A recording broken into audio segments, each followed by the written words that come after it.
De la mañana, 7:30 en la Comunidad Canaria, en el Contrapunto, en Decisión Radio. Entramos en tiempo de tertulia. Hoy con Juan Antonio Tirado. Muy buenos días. ¿Qué tal? ¿Cómo estamos? Buenos días. Con Israel Cabrera. ¿Qué tal? Muy buenos días. ¿Qué tal? Muy buenos días. Con Jesús Muñoz. ¿Qué tal? Buenos días. Buenos días a todos. Y en espera de que se incorpore con nosotros de inmediato Milagros Marcos, diputada del PP en el Congreso. En un día en el que se está hablando mucho de la Ley de Protección Animal. Como ustedes saben, fue definitivamente aprobada por el Congreso, sacando adelante la versión que quería el Partido Socialista de excluir a los perros de caza de la nueva normativa ante un gran enfado por parte de Podemos. Pero al final da la impresión de que muchos varones socialistas se han dado cuenta de que castigar a los cazadores en determinadas comunidades autónomas donde la tradición cinegética es amplia, les hubiera castigado mucho electoralmente, ¿no? Pero no solo a los cazadores, tienes también a todo el sector de la agricultura y de la ganadería que trabaja con animales que también querían protegerlos de modos completamente ridículos. Yo recuerdo que una de las cosas que se pedía es que, por ejemplo, perros pastores durmieran en la casa del pastor. Cuando que yo no sé esta gente dónde se ha criado. Yo me he criado en una aldea donde hay ovejas y si tú coges a un perro que está acostumbrado y trabaja y vive por las ovejas, cuando lo tienes que llevar al veterinario y no ve a sus ovejas, está nervioso. O sea, lo está pasando mal el animal. O sea, imagínate tenerle que meter todas las noches dentro de la casa. Entonces, esto es como todo. Les ha pasado con la ley de Irene Montero de solo sí es sí. Cuando no hablas con los expertos, no hablas con el sector, no hablas con la gente afectada, la vas a cagar. No pero sabes es que en qué medida, no pero quieren la cagas. hablar con los expertos porque derrumban sus ilusiones de hacer la ley como ellos quieren. No, claro, es que ellos seguían única y exclusivamente por su ideología, sin atender a si es práctico, necesario, útil o no es útil. Entonces, claro, no han hablado con colegios de veterinario, no han hablado con los sectores de caza, no han hablado con los sectores ganaderos, no han hablado con nadie. Simplemente se han sentado ellos y han dicho, a ver, amiguitas, ¿qué hacemos hoy aquí con esto? Y han tirado para adelante lo que es un completo bodrio. Y tenemos otra prueba más de que siempre actúan así, aparte de la ley Montero, lo que quieren hacer con las leyes trans, que tampoco están escuchando a nadie, o con lo de la regularización de la prostitución, que tampoco quieren escuchar a los sectores afectados. El otro día fue un colectivo de representantes de trabajadoras del sexo, justamente con intención de presentar un escrito en el Congreso de los Diputados y de ser recibidas por parlamentarios, por diputados, por senadores, y no les hicieron ni caso, cuando justamente quieren hacer oír su voz ante la posibilidad de que se regule un sector que ellas conocen de primera mano, lógicamente, ¿no? Claro, es que tú no puedes dedicarte a hacer leyes sin escuchar a los sectores afectados. Y vas a hacer leyes escuchando a los sectores afectados y vas a meter la pata y vas a cometer errores, pues imagínate si encima ni siquiera los escuchas. O sea, y luego, claro, pues pasa lo que pasa. La destrucción de empleo, de riqueza que puede generar esto en todo el sector de las tiendas de animales, de todo el sector que está vendiendo pienso, comida para animales, complementos para animales, las tiendas de mascotas. Toda esa gente empieza a tener ahora mismo un futuro en el horizonte muy, muy negro. Bueno, al margen de las responsabilidades que traslada al ciudadano. Si yo tengo una perra y la monta un perro y la deja preñada, me pueden caer 200.000 euros de multa, porque eso de criar queda solamente para los criadores profesionales. No sé cómo lo ven. Pues lo veo absolutamente injusto, como todo lo que se está haciendo. Esta gente que suele ir de feministas y luego todos sabemos cómo trata a las mujeres, que suelen ir de animalistas y que es por lo que se está comentando aquí, muchísimos más casos que podemos poner, esta ley no beneficia en absoluto a la inmensa mayoría de los animales. Yo creo que lo que buscan es ese voto electoral de los partidos animalistas. Es decir, si yo presumo aquí de que soy más animalista que el PACMA, por ejemplo, o por lo menos he llevado al Boletín Oficial del Estado una ley que defiende en parte, pues a lo mejor esos miles de votos del PACMA que luego no le llevan a él, digo a ese partido. Como usted sabe, el PACMA recibe siempre una cantidad de votos enorme, muy superior, pero infinitamente superior a la de cualquier partido regional. Creo recordar que en las últimas rondaron como los 270.000. Suele quedarse como el primer partido sin representación parlamentaria. Ahora será de los nacionales. Porque claro, a continuación vienen los regionales, que al presentarse en menos circunscripciones, con muchísimos menos votos, sí obtienen representación, y el PACMA no. Una maldad, esta vez competirá con Ciudadanos, yo creo, por ese puesto. Un segundito. Entonces, lo que iba a comentar es que para mí es absolutamente electoralista. Pero es que además luego ahí tiene una serie de, vamos a llamarlo paradojas, por no decirlo incongruencias tremendas. Se está mencionando estos días lo del tema de que si entra una rata en tu casa o hay una rata en tu casa, bien porque tengas un garaje o simplemente ha entrado porque vives en el campo, porque en las ciudades es más difícil. En el garaje de mi casa hay cosas de estas para matar ratas, es decir, para que se metan ahí. Yo no sé si ahora nos meterán en la cárcel y entonces podrán estar las ratas andando por ahí. Sí, matar a una rata conlleva pena de cárcel. Por eso digo, entonces es curioso que este gobierno, por ejemplo, que no solamente consiente, sino que empuja el asesinato de niños en el vientre de las madres, es decir, ahí matar no es tan malo. El que los etarras, los que han estado asesinando españoles, pues con su intención de asesinar a España, estén sentados en las instituciones, que quienes han intentado asesinar a España, de hecho, han dado un golpe separatista para hacerlo, que son los separatistas catalanes, tanto etarras como estos separatistas, estén en las instituciones, y sin embargo, si tú matas una rata que entra en tu casa, pues ahí sí que puedes ir a la cárcel. Es decir, van a ir a la cárcel precisamente aquellos que no solamente no deberían ir, sino que están manteniendo a todos aquellos que acabo de mencionar. Usted creo que lo comentó esta mañana, algunos lo hemos dicho por redes sociales. ¿Qué afán tiene esta gente de defender a las ratas? ¿Por qué será? ¿Por qué será? ¿Por qué será que quieren defender a las ratas? Porque son unos roedores, en el fondo. Pero la realidad, yo estoy con todos vosotros. O sea, esto no deja de ser una ley meramente electoralista para intentar arrastrar todos esos votantes del PACMA. Otra cosa diferente si lo van a conseguir o no. A mí me da la impresión que no se consigue con estas actitudes el alcanzar, el arrebatar esos 200.000 votos y traérmelos a mi redil, porque están pescando votos de donde sea necesario y porque ven que por el barco tienen cada día más aperturas de agua y esto pues cada día se hunde más. Pero volviendo al hilo, yo no sé si jocoso o no, pero la realidad es que ahora quien tenga una cotorra, un agapurni de estos, un periquito o especie de otros países será un delincuente, en los que tengan reptiles exóticos como serpientes, iguanas, lagartos, camaleones o gecos también será un delincuente, roedores, conejos, cobayas, chinchillas, ratones y hámster también será un delincuente. Yo, por cierto, tengo yo tuve una guerra con los hámster de mi hija. ¿Ah, sí? Sí, yo tengo que contarlo porque ahora me siento un poco delincuente de todo aquello.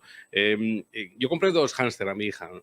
Y por lo visto los hámster tampoco son animales que puedan vivir en compañía. Y entonces uno se empezó a comer al otro. Vaya, le empezó a roer el cerebro y le empezó a sacar el cerebro. Cosa que aquello dije, muy instructivo para la niña. Este espectáculo no lo puede ver mi hija. Solté los 2 hámster por el jardín y dije, ala, iros vosotros y buscaros la vida. Me confieso delincuente. Ahora que dice de soltar, se dio el caso, el otro día lo leí, una persona que tenía tarántulas en casa. Entonces decía, si matar la tarántula ahora mismo es un delito, si venderla es un delito. ¿Qué hago con ella? ¿Qué hago con ella? Y si la suelto también es un delito, Pues pero bien, es que además como pues tendrá que llevarla a un zoo o claro, a un claro, centro oficial sí, de acogida de tarántulas. Pues como ¿no? le den por soltar muchas tarántulas y empiecen a procrear, vamos a ver ahora qué hacemos con las tarántulas por las alcantarillas de Madrid. De todos modos, yo coincido contigo de que van a tratar de buscar el voto animalista, pero es que esta gente no es animalista, esta gente es mascotista, claro, que es una diferencia notable. Están buscando el voto del pijito progre que vive en ciertos barrios de Madrid que terminan de acercarse No a estoy, ellos, no estoy de todo de acuerdo, porque si fueran solo mascotistas no se meterían con los animales de trabajo del campo. claro. Pero es que, claro, al mismo tiempo quieren proteger a la mascota y convertirlo en un ser más de la familia, pero al mismo tiempo quieren poner derechos sindicales y horarios a los bueyes que tiran de un carro. Bueno, a ver, pero es que volvemos a lo de siempre. Lo decíamos en la última tertulia. Son cosas de sentido común. O sea, ¿quién va a maltratar hoy por hoy a un animal en su sano juicio? Pues nadie. El maltrato ya estaba castigado. Ya está castigado el maltrato animal en el Código Penal por parte de la Guardia Civil, que ha detenido a mucha gente por el maltrato de animales, tanto domésticos como de granja. O sea, estamos siendo más papistas que el Papa. Yo soy lo que tiene mascota en casa y para nosotros nuestros 2 perros forman parte de nuestra familia. Forman parte de nuestro entorno y los queremos, y ahora que me marcho de viaje durante unos días, pues procurar buscarles una residencia donde estén atendidos y donde mantenerlos. Es que eso es una cuestión de norma, o sea, de sentido común. Sí, o sea, tiene un animal es porque tiene intenciones de cuidarlo y tenerle con cariño. Mira, yo en mi casa Ha habido de todo. Y cuando digo de todo, digo de todo. O sea, yo he tenido unas tarántulas, mi hermana tuvo tarántulas, he tenido chinchillas, hámster, un ratoncito ruso blanco muy gracioso, tenemos gatos, perros, un cerdo vietnamita. Pero es que tú eres un o sea, delincuente potencial. Vamos. Ahora, en estos momentos, en la casa de 1, Masema, 2, 3, 4, da 5, 6, 7, gato, 8. una perrilla y un cerdo vietnamita, que ya os digo, son un engaño, no los compréis, porque pequeños no se quedan ninguno. Hemos tenido 2 y el que menos ha pesado debe de rondar ya los 100 kilos. Pues ya es ilegal un cerdo vietnamita también. Sabes que son, como decía, cerdos vietnamitas, tortugas, erizos y arañas también. O sea, fíjate, o sea, no sé, ¿qué Bueno, haremos con tendrás que el colocar pobre jamón? Nos lo tendremos Este gobierno que comer o algo. lo que hace es engordar a lobbies, el lobby de las abortistas, el lobby LGTBI, el lobby de los animalistas falsos, para luego gobernar para ellos, legislar para ellos y a la vez parecer que está defendiendo derechos cuando todos estamos sabiendo. O sea, los que más protegen a los animales es la gente que vive en el campo con los animales, primero porque es su forma de vida, segundo porque conviven con ellos, y la inmensa mayoría de la gente que con este fin de semana ha estado en un pueblo de Madrid que viven con animales, les parece una aberración esta ley. Claro. Y entonces ya estamos con los comités de expertos famosos. ¿Con quién se han dejado influenciar para hacer estas leyes? Con los 4, cuando están ahí hasta arriba de petas y de litronas. Es puramente electoralista, que están intentando buscar a rascar votos donde puedan. Y no deja de ser precisamente eso. Estamos ya en época electoral y tenemos un año por delante que veremos de estas unas cuantas. Muchas.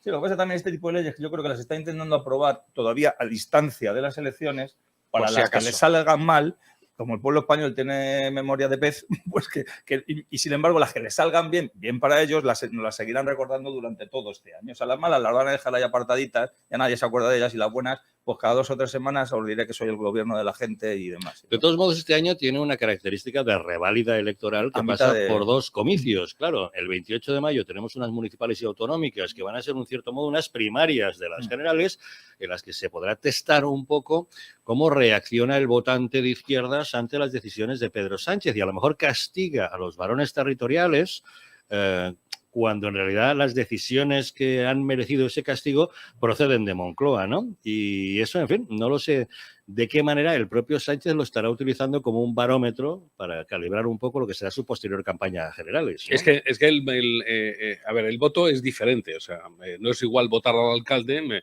porque independientemente de las siglas que tengan, hemos visto lugares donde estaba muy arraigada la derecha y salían alcaldes de izquierda. O sea, a la cabeza me viene el famoso alcalde de La Coruña que le votaba todos los gallegos y no tenía ningún problema. Y luego acabó, por cierto, de embajador en el Vaticano. Bueno, le votaba a la gente de derechas porque además era católico, efectivamente acabó de embajador en el Vaticano y le gustaba a la gente su modo de llevarlo. Le doy la razón, el voto municipal es quizás más diferente. El municipalismo obedece en muchas ocasiones a otras cosas. Al candidato. Sí, a la persona. Sí, generalmente más al candidato. El autonómico puede tener más concomitancia con el general, ¿no? Posiblemente, sí, claro, porque al final es el que más próximo está al nacional, ¿no? Y los varones conforman al final el entramado de la estructura del partido político de turno.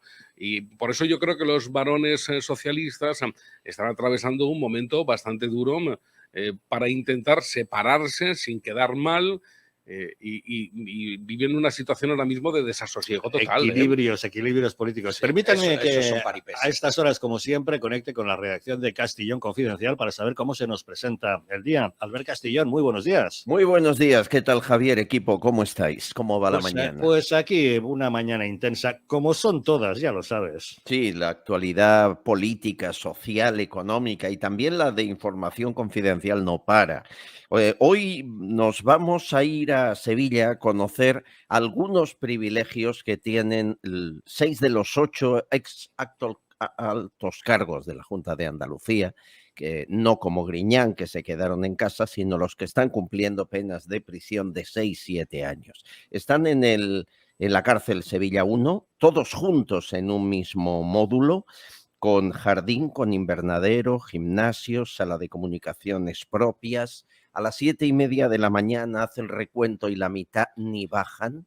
Bueno, Alberto, bajan he una entendido hora que tienen hasta después. celda individual, cosa de la que no disfrutan otros reclusos, ¿no? Efectivamente, Madre mía. efectivamente. Y acceso a periódicos, televisión en la celda. Al mes de llegar ya están en segundo grado. Habrá que explicar al resto de presos de Sevilla 1 por qué los políticos tienen privilegios que no tienen el resto, ¿no? Nos parece cuanto menos grave. Un compañero que lo ha investigado desde Sevilla nos dará la última hora. Como curiosidad, estará también José Cabrera, el forense. Señores, ahora la familia de Pablo Neruda asegura que fue envenenado y dice cuál fue el producto: Clostridium botulinum, una bacteria introducida, dice la familia, en el año 1973, que acabó con la vida del poeta Pablo Neruda. Que nos explique Cabrera, el forense, qué caray es esto. ¿Cómo es posible que hayamos tardado tantos años? La importancia que pueda tener política, eso ya es otra historia.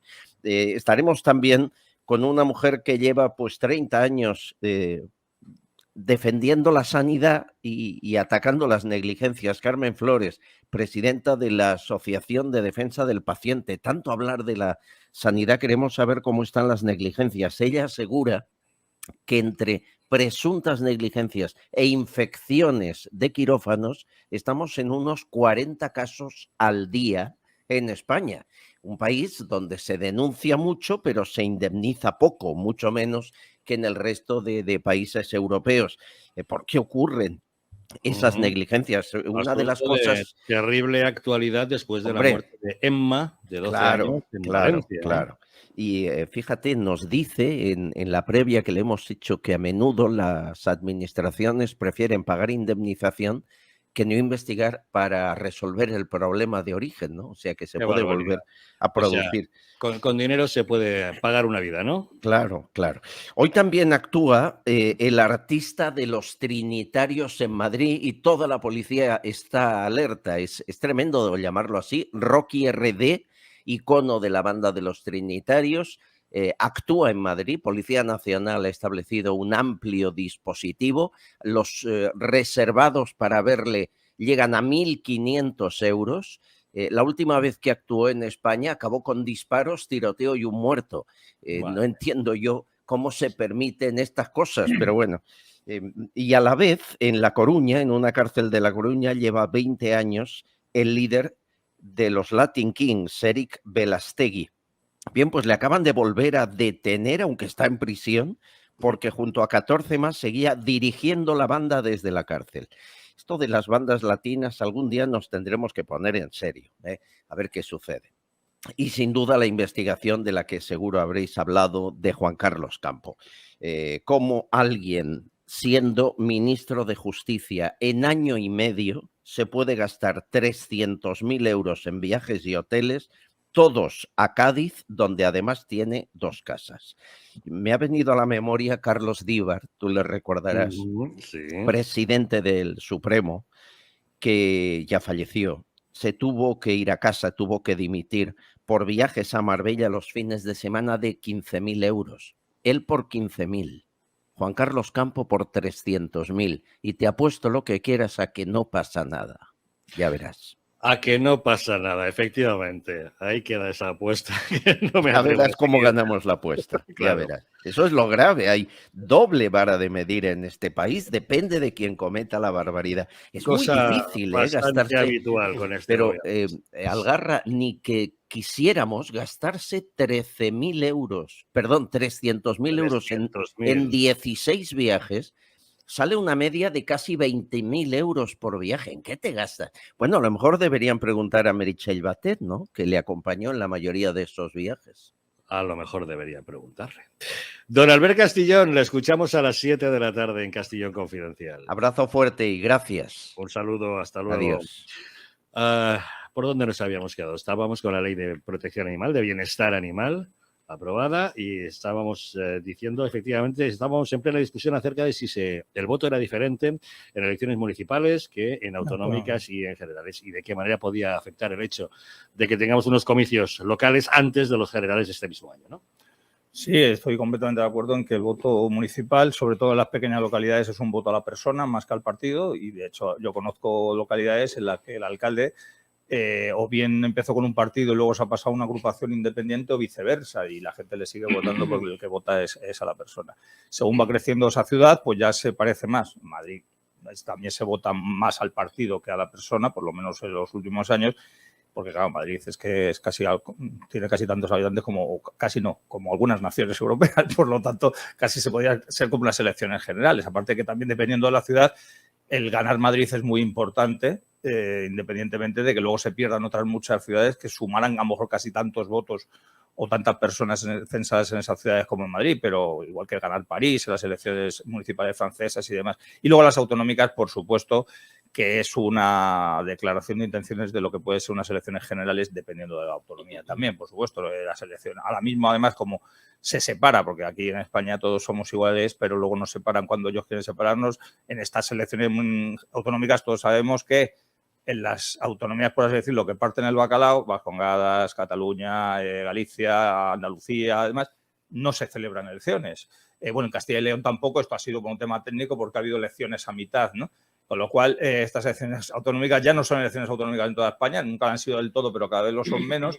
Y están muy preocupados muchos dirigentes socialistas de precisamente el devenir del gobierno central que les pueda llevar, los famosos varones, les pueda llevar a perder esas taifas. Y desgraciadamente no se atreven, no sé si de aquí a mayo veremos algún caso de valentía, me temo que no, pero no se atreven a romper decididamente. Todos sabemos que Lambán hizo alguna cosilla, por cierto, Lambán luego ha tenido un percance médico hace poco, ha tenido una infección que la ha retirado. No sé si seguirá con intención de presentarse, supongo que sí, pero estos diputados autonómicos o presidentes incluso autonómicos que se atreven a alzar la voz un poquito cuando ven que si no se les van a comer por los pies, pero luego le dicen sí buena al mandarín de turno, en este caso a Pedro Sánchez, cuando viene mal dadas. ¿No le intentarían envenenar a Lambán? Yo no he querido, como me llaman muchas veces conspiranoico, no he querido ser yo, sino he querido que sean ustedes lo que abranles melones. Hombre, con lo de Neruda hoy, por eso lo lo de decía, Neruda, ¿no? Claro, viene. De todos modos, ¿pronostican ustedes grandes cambios en las autonómicas?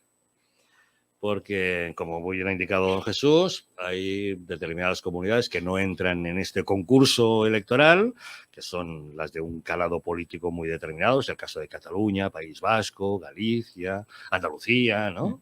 Y en el resto, si echamos un vistazo, realmente podemos pronosticar mucho vuelco. Yo creo que quitando a lo mejor Valencia, Comunidad Valenciana, que puede estar un poco más en el aire. con un Chimo Puig muy corroído por una serie de escándalos, Mónica Oltra, su hermano Francis, una serie de cuestiones donde puede estar bastante en liza, correcto.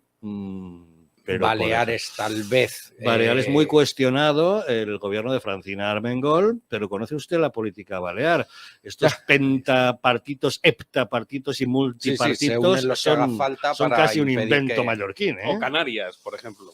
O Canarias, donde tampoco está nada claro que vaya a grandes vuelcos, donde el PSOE puede repetir fácilmente es que Canarias con el apoyo de la izquierda. Es un sitio tremendamente extraño, Canarias, porque yo recuerdo que en el Valle de la Orotava, que lo han conformado 3 municipios, que es el de la Orotava, Los Realejos y el Puerto de la Cruz.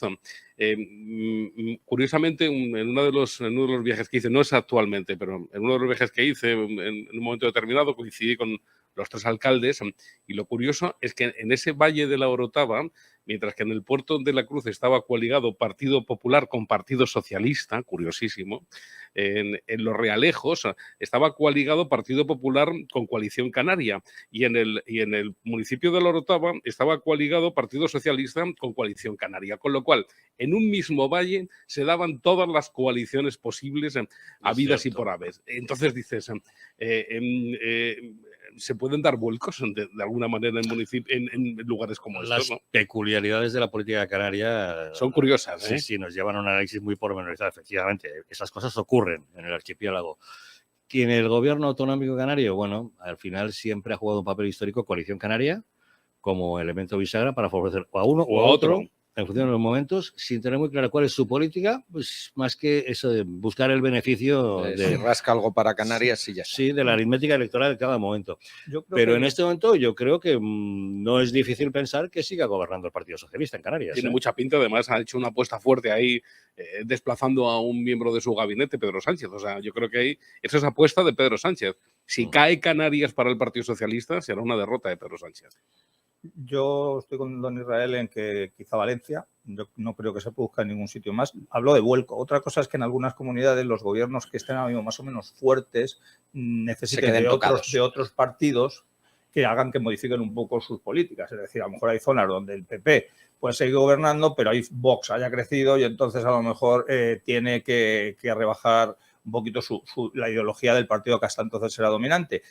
O sitios como Cantabria, que a lo mejor también dicen que Revilla puede perder, entonces el Partido Popular aumentar, no como para quitarle el poder, pero para que no tenga tanto poder. Sería muy interesante, y por lo menos no lo hemos mencionado hasta ahora, lo que pueda ocurrir en Navarra. Porque Navarra es una región que todos sabemos que históricamente, a mí no me gusta decir si gobierna derecha o no, pero siempre se ha considerado españolista como tal, aunque los radicales que llaman navarras en realidad son radicales separatistas y han hecho una labor formidable por lo que han conseguido, no por lo que me hubiera gustado a mí, de acabar con la región, y han llegado a hacerse con el poder. O sea, no es que esté ahora mismo gobernando un etarra en Navarra, pero todos sabemos que también hay otra coalición tetrapartidista, pentapartidista, o no sé de cuántos partidos son. Y entonces lo que ocurre en Navarra, lo que ocurre también es que Navarra, el tema del Unión del Pueblo Navarro, lo que ha hecho con algunos de sus máximos dirigentes que se han pasado al Partido Popular, puede hacer que a lo mejor no le logre arrebatar, pero para mí es muy importante porque además el futuro del futuro de Navarra muchas veces depende, no el futuro de España, pero sí el futuro de la zona norte de España relacionado con el separatismo vasco. Si Navarra cae en manos separatistas, por así decirlo, para siempre, ya no sería segunda o tercera, ya no vuelve a ser España. Navarra, estando en manos de María Chivite, ya está a merced de los filoetarras, tal como ha quedado demostrado con los pactos con Bildu y la expulsión del tráfico de la Guardia Civil, de la comunidad foral y una serie de cuestiones. Por eso Navarra sí es quizá en estas elecciones el lugar estratégicamente más delicado y en el que ciertamente los dos diputados que abandonaron UPN deberían adquirir un cierto protagonismo apoyados por el Partido Popular, porque yo creo que... De todas formas, se han perdido los feudos históricos. Digo esto, hablamos de vuelco en Valencia. Valencia era un... ¿Preguntas o afirmaciones? No, pregunto. Si es que la Comunidad Valenciana ha sido un feudo de uno o de otro en función de qué momento de la historia. Por eso os lo estoy diciendo. Por ejemplo, la Comunidad Valenciana era un feudo del Partido Popular, arraigado. Después de haber sido del Partido Socialista, arraigado. Curiosamente. Claro. Y Madrid, ¿qué contamos de Madrid? También fue del Partido Socialista, la época de Leguina. Sí, pero apenas. Y este sí ha consolidado el feudo para el Partido Popular. Pero en la Comunidad Valenciana, por ejemplo, fue un clarísimo feudo del Partido Socialista, después ya del Partido Popular. Y después ya no se sabe de quién es ahora ese feudo. Por eso digo que existen los feudos en Galicia, parece que está muy claro de quién es el feudo, a excepción aquel paréntesis de Touriño y compañía que hicieron aquel tripartito para echar al Partido Popular. O en el País Vasco, donde el PNV tiene su feudo también. En Cataluña hemos visto que era un feudo de convergencia que lo perdió en su momento. Es un feudo del separatismo. Llámele convergencia o llámele esquerra. Pero en la época de convergencia eran separatistas. Sí, han sido separatistas siempre. Lo que pasa es que el separatismo con rostro humano, si es a lo que usted se refiere, no es más que una cosa que obedecía a la época. Esto ha sufrido una evolución. No es lo mismo ahora, por ejemplo, criticar a José María Aznar por pactar con Convergencia en su momento que pactar ahora con Esquerra Republicana. Pero, quizá mi pregunta sea, ¿era lo mismo ser separatista que independentista? No, por aquella época había una clara dicotomía entre lo que se consideraba nacionalista y separatista. Hoy en día ya no hay diferencia entre ambos conceptos. ¿Qué pasa? Que cualquier purista analizará todo nacionalista, separatista. Bueno, yo que procedo de ahí les puedo decir que efectivamente sí había sensibilidades diferentes a ese respecto. Y existía un cierto catalanismo amable, nacionalismo negociante, que era un poco el rostro que pretendía ofrecer ese Jordi Pujol al que ABC nombró Español del Año. No lo olvidemos. Que ahora sepamos que no era más que una máscara que él utilizaba y él era un separatista de corazón, lo que pasa que pragmáticamente aplicaba ese nacionalismo de rostro humano, era un hecho que efectivamente se traducía en la sociedad en esos términos. Y además le mantuvo en el poder durante muchísimos años. O sea, quiere decir que a él le sirvió perfectamente para hacer su juego y su negocio. Para también. robar a los catalanes. Y su negocio también. Resulta que no era Madrid quien nos robaba, no. Eran los conspicuos apellidos catalanes. El 3%, ¿no? Famoso. ¿Un 3? No era un 3. ¿Un 3? No. A mí me pidieron un 5. Un 5 y dependiendo de según qué obras y qué cosas, un 15 y un 20. Efectivamente. Efectivamente. O sea, no... Y vamos volviendo a ese capítulo de los feudos. Un feudo socialista era Andalucía, hasta que llegó Juanma Moreno y se lo quitó. Yo no sé si se lo quitó. Pero eso era claro. Ese sí fue un feudo socialista clarísimo. Bueno, pero tan clarísimo no, porque los alcaldes más importantes del municipio, de los municipios de Andalucía, eran del Partido Popular. Sí, pero y ganaba Arenas, aunque luego gobernaban los otros. Volvemos a lo mismo. El diferente perfil de lo que es la política municipal de la autonómica. Quiero decir, puede ser el caso de que las principales capitales de provincia de una autonomía estén en manos del Partido Popular y, sin embargo, la autonomía en su conjunto estaba en manos del PSOE. Del PSOE y Izquierda Unida. Y durante 40 años, además, y de manera inamovible, desde que un Felipe González demostró que Andalucía era socialista y punto, ¿no? Por eso digo, eso ha cambiado, porque ahora dices, vamos a hacer una apuesta de qué va a ganar o qué es lo que va a pasar en cada sitio. Es que ahora se nos hace una complicación. Antes lo teníamos más fácil, sabíamos cuál era cada uno y cómo se repartían cada uno la tarta. Ahora la tarta está bastante más dividida y más en el aire. Pensábamos que Castilla y León iba a estar tan inestable también y con la posibilidad de que cambiase también a la izquierda, perdiéndolo a la derecha. Hace unos años hubiera sido impensable. Por ejemplo, preguntemos, ¿qué va a pasar con Castilla-La Mancha? Ese era otro feudo socialista. Castilla-La Mancha es probable. Es que, a ver, aquí al final todo depende de cómo es el sistema DONT y cómo se reparte el tema de los escaños. Si Ciudadanos no se presenta o desaparece y no quita votos, vamos a dividir como dos bloques, ¿vale? Toda la parte de la izquierda y dejamos a la derecha al Partido Popular y a Vox. Si hay dos partidos a la derecha, es muy beneficioso. Si hay tres, es muy malo. Y lo mismo a la izquierda. Si tienes dos partidos a la izquierda, muy bien. Si tienes tres partidos, es muy malo, ¿vale? Entonces, si a la izquierda tenemos PSOE, Podemos, o como se quieran llamar, donde se presenten, y luego además Más Madrid, que no será Más Madrid, que será Más País, o Sumar, o lo que sea, eso es muy bueno para la derecha. Siempre y cuando no aparezcan más partidos a la derecha. En los sitios donde solamente haya dos partidos a la derecha y dos partidos a la izquierda, la cosa va a estar muy igualada, se va a penalizar al último que quede nada más. Pero cuando tienes 3 contra 2, pues en este caso sistema es buenísimo. Da la impresión de que se va a mantener así, solamente 2 en la derecha, puesto que ese partido de izquierdas disfrazado de derecha, que era Ciudadanos, ya no pinta, como cuando le sumábamos en el bloque de la derecha. No hay en el horizonte la aparición de un nuevo partido de derechas, porque a Macarena Olona no se la espera de momento hasta después de estas elecciones, con lo cual PP y Vox siguen estando solos frente a una izquierda en la que todavía no tenemos ni idea la atomización en que va a acabar, porque usted ha mencionado muy bien el tema de qué es Podemos, qué pasa con Yolanda Díaz, claro, qué pasa con los otros ex Podemos que ahora son Más País. Es decir, las corrientes y sensibilidades y las confluencias son tantas que la izquierda sí se presenta atomizada. Toda esa atomización, lo que veíamos del PACMA, son 270.000 votos que se diluyen y desaparecen por completo. Entonces, todas esas atomizaciones, al final, están representando a un montón de votantes que no van a obtener representación y los escaños que les corresponderían se los reparten el resto. Los dos mayoritarios. Sí, los dos mayoritarios. Y esa es la clave, porque si ponemos como a modo estándar, primero queda el PSOE o el PP, segundo queda el PP o el PSOE, el tercero en discordia normalmente en estos casos ya va a ser Vox. Y si es Vox, el PP está primero o segundo y cuenta, en teoría, que veremos luego qué es lo que hacen, van a tener la posibilidad, yo creo, en muchos sitios de poder llegar en una especie de empate prácticamente para poder quitar gobiernos, incluso en Extremadura. Es decir, que la suma de PP con Vox va a ser suficientemente fuerte como para amenazar a un PSOE que no encontrará tantos apoyos en la izquierda.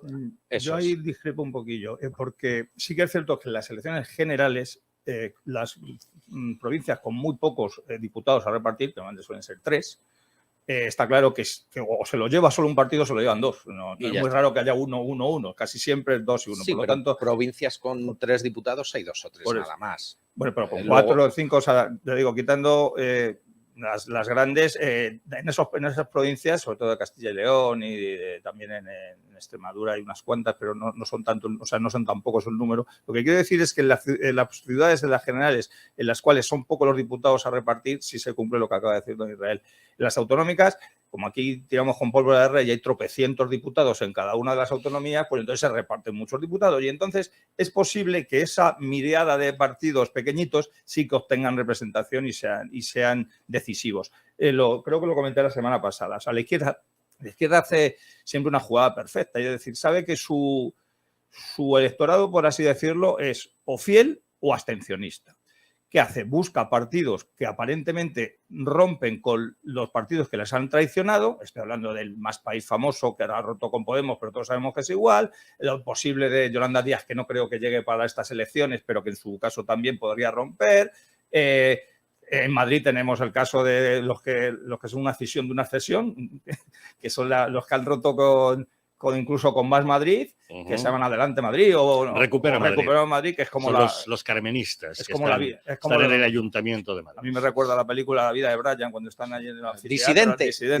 Entonces, la izquierda sí suele crear sucursales de partidos que con opciones de representación, aunque sea mínima, para que esa persona de izquierdas tenga alguna excusa para votar y entonces no se abstenga. Y como no se abstiene, vota. Y como vota alguien que tiene representación, aunque solamente sea 1 o 2 diputados autonómicos, sí puede hacer que sigan gobernando los de siempre.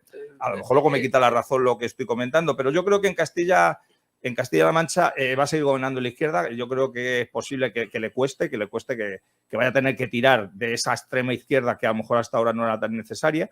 Y luego, pues, a usted comentaba atrás, yo creo que en Murcia, por ejemplo, pues para mí está claro que va a ser PP con apoyo de Vox, porque el otro día, y como todos ustedes saben, yo no soy de Vox, pero sí que es cierto que la muestra de fuerza que hizo Santiago Abascal en Murcia, pues, aunque yo siempre digo lo mismo a los de Vox. Bueno, Murcia en la anterior fue la opción más votada, sí, si no recuerdo mal. Sí, es que yo se lo digo mucha gente. Fue la opción más votada, Vox. Creo que sí. Pero no en las generales. En las generales. Sí. Pero no en las autonómicas. Por eso digo que cambia un donde poquito. Gobierna el Partido Popular, pero sí se convierte en un bastión importante para Vox, de ahí que eligieran la región de Murcia para presentar a sus candidatos. Y donde además han tenido un problema con su propio grupo parlamentario. No, ahí se les fueron Entonces, 2 o 3 se o les fue la mayoría de los diputados autonómicos. Sufrieron la dinamitación de su propio grupo, con lo cual han tenido que reconstruir aquello en un feudo importante, en una zona donde gozan de gran predicamento. Resulta que estaba hecho un desastre su grupo parlamentario, con lo cual me imagino que lo fortalecerán. Creo recordar la explicación que dio Vox de aquello es que cuando... era algo como que lo primero que habían hecho era votar a favor de las subidas de sueldo, que era algo que el partido prohibía. Santiago Abascal en Murcia dijo, os pido perdón por haber elegido mal. Claro. Esa fue la explicación que dio Santiago Abascal el otro día en la presentación de candidatos. De todas maneras, queda por ver yo, aquí lo que vamos a tener de testeo en estas próximas elecciones es ver dónde está Vox. Fijaos lo que os digo. Sí. ¿Dónde está Vox? Va a ser el elemento más destacado de análisis. A mí es de momento el punto que ahora mismo tengo con mayor incógnita, porque muchos pensamos que Vox a lo mejor podía haber dado más o menos. Después de lo de Andalucía, ya todo el mundo pone en cuestión la Vox. El auténtico sentido del voto. Si siguen creciendo. Porque hasta Andalucía se daba por hecho que Macarena Olona iba a ser vicepresidenta de la Junta de Andalucía en un gobierno de Juanma Moreno. Era una cosa incontestable. Era un clamor. Y sin embargo se produce una mayoría absoluta que ya es digna de un análisis que hace pensar, cuidado, que la gente, el votante, ha optado por una determinada sensatez, que si voto útil, que si no, o sea, lo que fuere, pero que lleva a un razonamiento diferente al que teníamos pero luego antes. la otra pregunta es, ¿a la derecha le interesa tener 2 partidos o le interesa tener un único partido? Le interesa tener 2. Y te lo pongo como ejemplo muy, muy claro. Andalucía, hasta la llegada de Vox, no se pudo quitar de las manos del socialismo. Aún ganando en muchas ocasiones. PP y Ciudadanos no fueron capaces y tuvo que llegar Vox, que es un partido que atrae a otro votante de la derecha que no va a votar al Partido Popular bajo ninguna circunstancia. Y que no votaba. Y que no votaba, o sí votaba a otras alternativas que no tenían nunca Ampliar las bases es Doy muy fe de ello. interesante, puesto que siempre ha sido la obsesión del Partido Popular, ensanchar su base electoral. Pero claro, se Está ensancha, tirando hacia la izquierda, con porque tan- hacia la derecha ha visto que ya Claro. no caza ni un voto. pero el hecho de que tenga cubierta la derecha por Vox y que se tenga que trabajar el centro-izquierda también Que le es lo que ha causa sido un siempre. problema que luego se traduce en que las cúpulas de ambos partidos están a la greña todo el día. Sí, pero yo creo que Y le ha eso es un problema yo también, creo que le ha cuidado, ¿eh? favorecido que el Partido Popular se puede ir un poquillo hacia la izquierda, o por lo menos aparentar, porque se ha radicalizado tanto hacia la izquierda el PSOE, Que le está dejando que le hueco. está dejando ese hueco. Y entonces ese votante, del que yo, pues, como no estoy en la mentalidad de ese tipo de votantes, hablo un poquito por lo que me comenta gente, no por lo que yo pensara, ¿no? Pero ese votante que no se considera, por supuesto, nada afín a Pablo Iglesias, a Podemos, a esta ley que hemos comentado, la del sí es sí o la ley trans y tal, pero que se considera con sensibilidad de izquierdas o centro-izquierda, cuando ve que su voto centro-izquierda va a ir para que la Para vicepresidenta, Sánchez, el sí. vicepresidente del gobierno en su día fuera Pablo Iglesias o que Irene Montero haga lo que haga, dice, pues mira, se parece bastante más Feijóo, por eso yo creo que las declaraciones el otro día de Feijóo relacionadas con el aborto. Hoy va a salir Feijóo a hablar del tema ese, el tema del aborto. Pues, entonces, yo creo que lo están haciendo. Otra cosa es que yo odie la hipocresía, pero desde un punto de vista estratégico, político, yo creo que lo están Bueno, haciendo es bien. que en esa Que la forma. política es hipocresía, ¿eh? Es que la política que conocemos aquí, no la que debería ser. Bueno. Desde Rajoy, el PP lo único que ha sido es el administrador concursal del PSOE. O sea, es las ideas del PSOE puestas en marcha para hacer el trinque sostenible. O sea, el PSOE viene a trincar hasta que se agote, el PP a hacer el trinque sostenible, o decir, oye, aquí podemos vivir todos del cuento. No tenéis más que ver el ejemplo de Andalucía. Juanma Moreno saca una mayoría absoluta y sale Alfonso Guerra los 2 o 3 días diciendo, pues es normal, como habla él, ¿no? Es normal, pues venían que iban a desmontar 2.000 chiringuitos y no han desmontado ni uno. Claro, esa es la clave. Claro. Porque venían a desmontar todo lo que iban a desmontar y no desmontaron nada. Y los del PSOE, pero si es que Juanma Moreno se ha llevado más votos del PSOE que de Vox. Claro, y porque veían que los porque 40 años dice, que los oye, otros han tenido chiringuitos les ha ido claro, el PM. Y dice, oye, ahora este señor llega el primer año y el primer año manejando el presupuesto de los socialistas, que se deja hecho de un año para otro, resulta que tienen su primer superávit en no sé cuántos años. No fue mucho, 150 millones de euros, una cosa así, pero tienen su primer superávit. Pues hay alguien que dice, oye, pues ¿qué ha pasado? Y de repente se dan cuenta de que, oye, que hay otra forma de gobernar, que se puede mantener los chiringuitos más o menos igual, porque se han mantenido exactamente igual, y que la economía vaya razonablemente bien. La gente vea que puede haber un poquito más de trabajo, que puede funcionar todo un poquito mejor, que se abren negocios, que se puede contener un poquito la deuda, y pues oye, pues si nos dejan todo igual y trincamos igual y vivimos igual que estábamos y encima las cosas van un poquito mejor para todos, pues no me voy a complicar la vida. Quedemos en la presunción de inocencia hasta del político y no pensemos que van a trincar, o sea, que van a gestionar. No, cuando yo hablo de trincar, no necesariamente es a meter la mano en la caja, que no tengo duda de que lo están haciendo, o sea, no tengo dudas y tampoco tengo pruebas, pero no me cabe ninguna duda. Cuando hablo de trincar, me refiero al entramado de administración paralela que existe en la Junta de Andalucía, más todo el entramado de asociaciones, fundaciones, cooperativas, federaciones, que están altamente regadas en todas las comunidades. Es el sistema, o sea, el sistema funciona de esa manera y es el juego político en el que están. Yo, de todas maneras, lo que sí que pienso que el Partido Popular gestiona bastante mejor ciertas cosas que el Partido Socialista. Y lo que peor gestiona el Partido Popular es el trinque. Porque el Partido Popular, cuando hemos visto los casos de corrupción de los populares, el problema es que se lo llevan 3. Y los 300 que no se lo llevan son los mismos que denuncian a esos 3. Claro. En el Partido Socialista Eso ocurrió en Gürtel, efectivamente. Es un reparto generalizado. En el Partido Socialista se elaboran estructuras de partido y de administración mientras que son maquinarias de defraudar, como quedó demostrado en la serie de Andalucía. En el caso de Gürtel, como tú decías, ¿qué pasa? Que se queja el funcionario de turno del Partido Popular. Que hay para todos, pero para mí no. Que dice, oye, Correa, que yo también estoy aquí y no me he llevado nada. Cuando le dicen, es que tú a ti no te toca. Entonces este es el que denuncia a todos y el que hace saltar. Los ayuntamientos de Majadahonda y de Boadilla fue justamente donde salta esa historia, donde Paco Correa hacía sus negocios con el Bigotes y con toda esa estructura, en la que estaban implicados una serie de alcaldes, pero otros no. Bueno, y fíjate, cuando antes hablabais de, lo decía Castellón antes, Fíjate que el exalcalde de Majadahonda, Guillermo Ortega, en la cárcel ahora, Willy Ortega, Willy, 35 años de cárcel.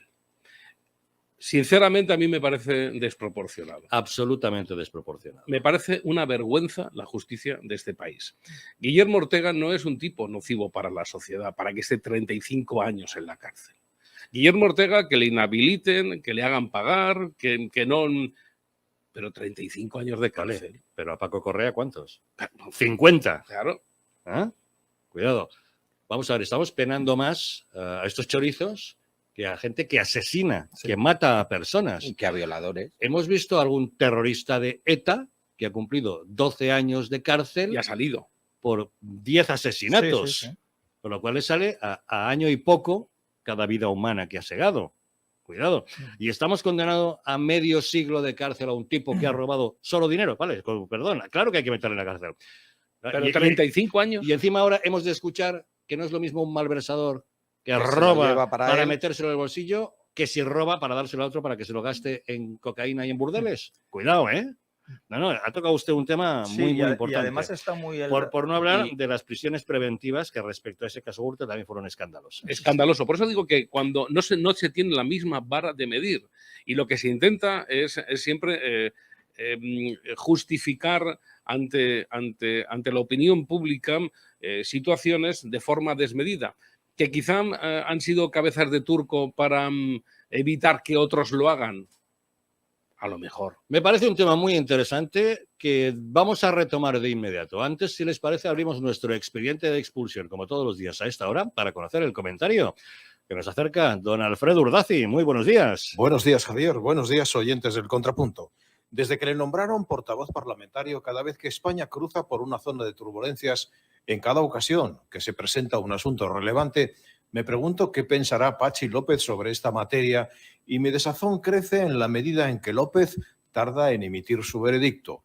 Sigo su silencio con la respiración contenida y luego repaso una y otra vez sus declaraciones para memorizarlas bien, para no perderme ni una letra. Hasta las comas de López encierran una verdad brillante como una joya.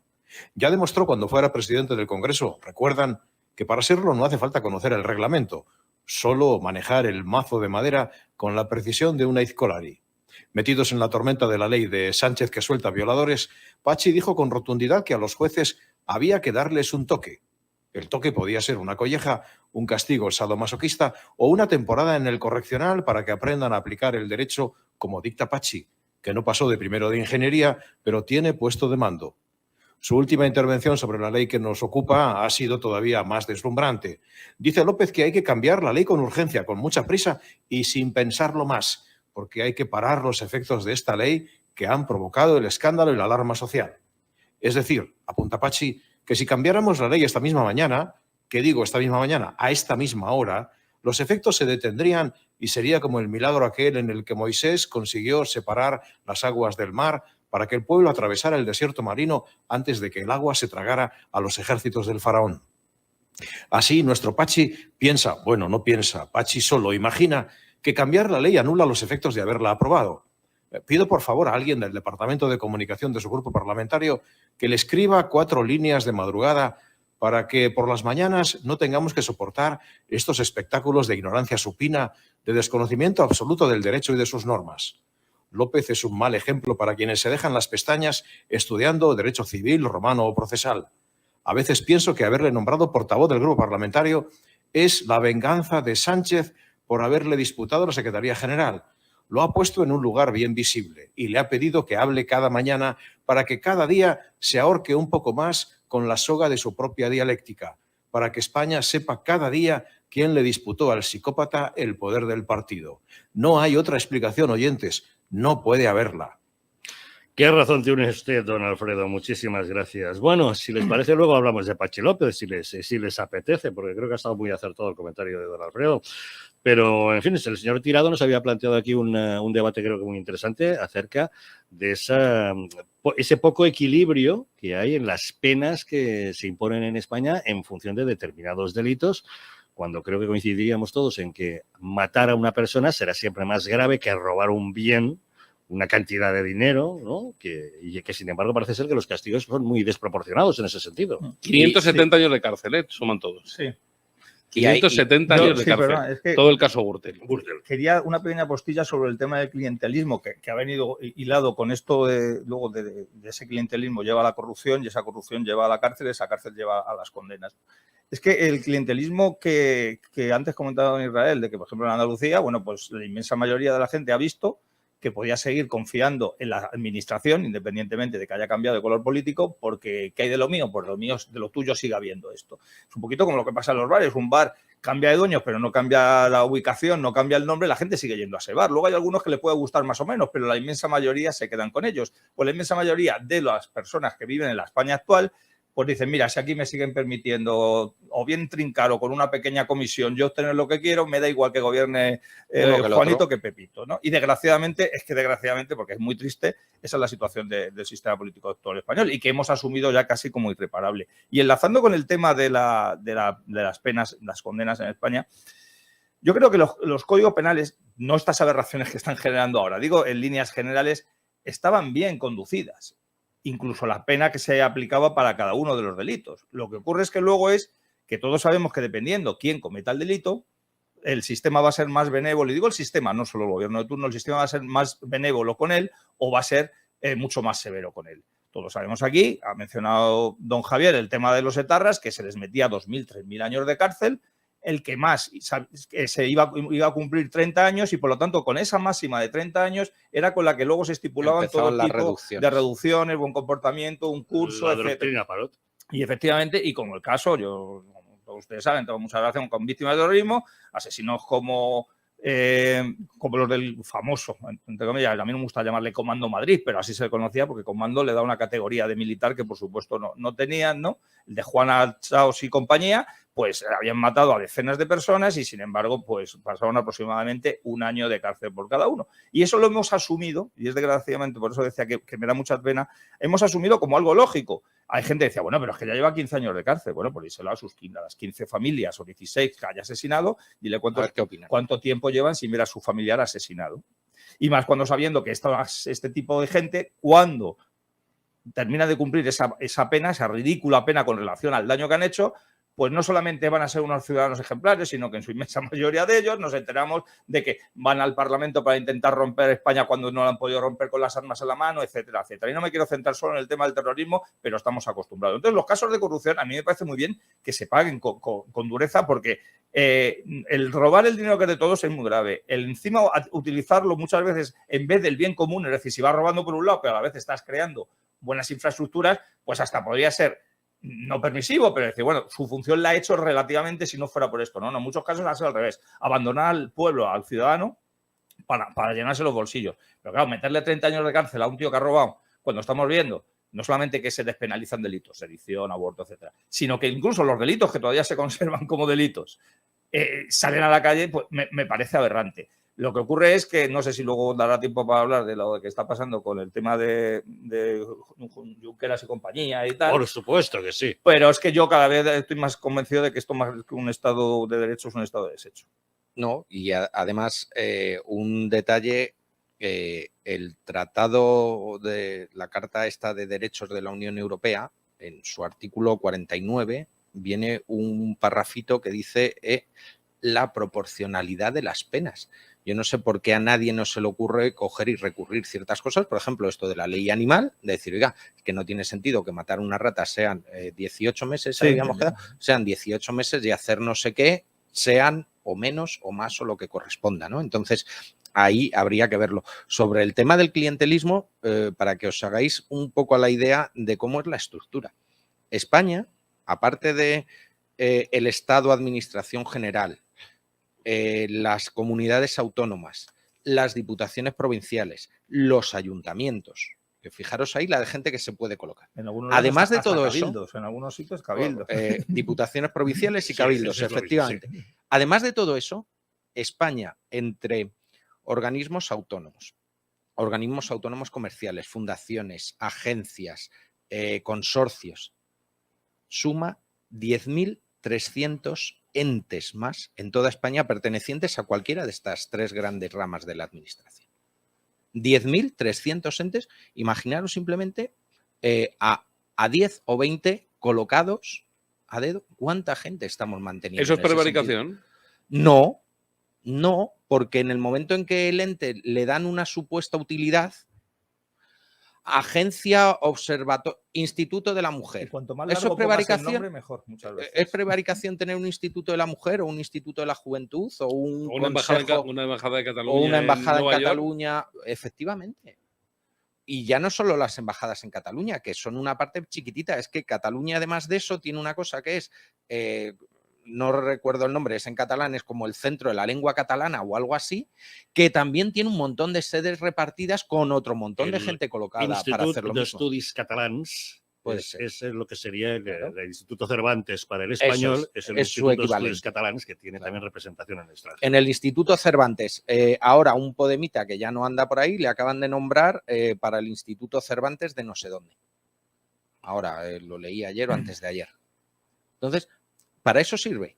O sea, y al final, en esto consiste todo. En tener un tejido tan brutal de ir poniendo gente, moviendo gente. Entras en un gobierno y de repente puedes contratar no sé cuántos asesores. Entras en un parlamento autonómico o un parlamento nacional y te corresponden a 0,90 asesores por diputado. Entras, oiga, ¿esto qué es? Claro, la ¿Esto nómina qué es? pública Claro. que controlas desde la política Es brutal. genera una red clientelar tal que es muy difícil acometer una reforma de la estructura tal como la tenemos. No, Pero, no, pero, no pero, hay manera. pero mi pregunta es ahora, ¿eso es necesario o no es No, necesario? no, Nada. por supuesto que no lo es. Es completamente Por supuesto que no lo prescindible. es. Claro Para que el sí. sistema es necesario de supervivencia. O sea, porque pero el todos sistema- están anclados en él. Pero el sistema funcionaría sin eso.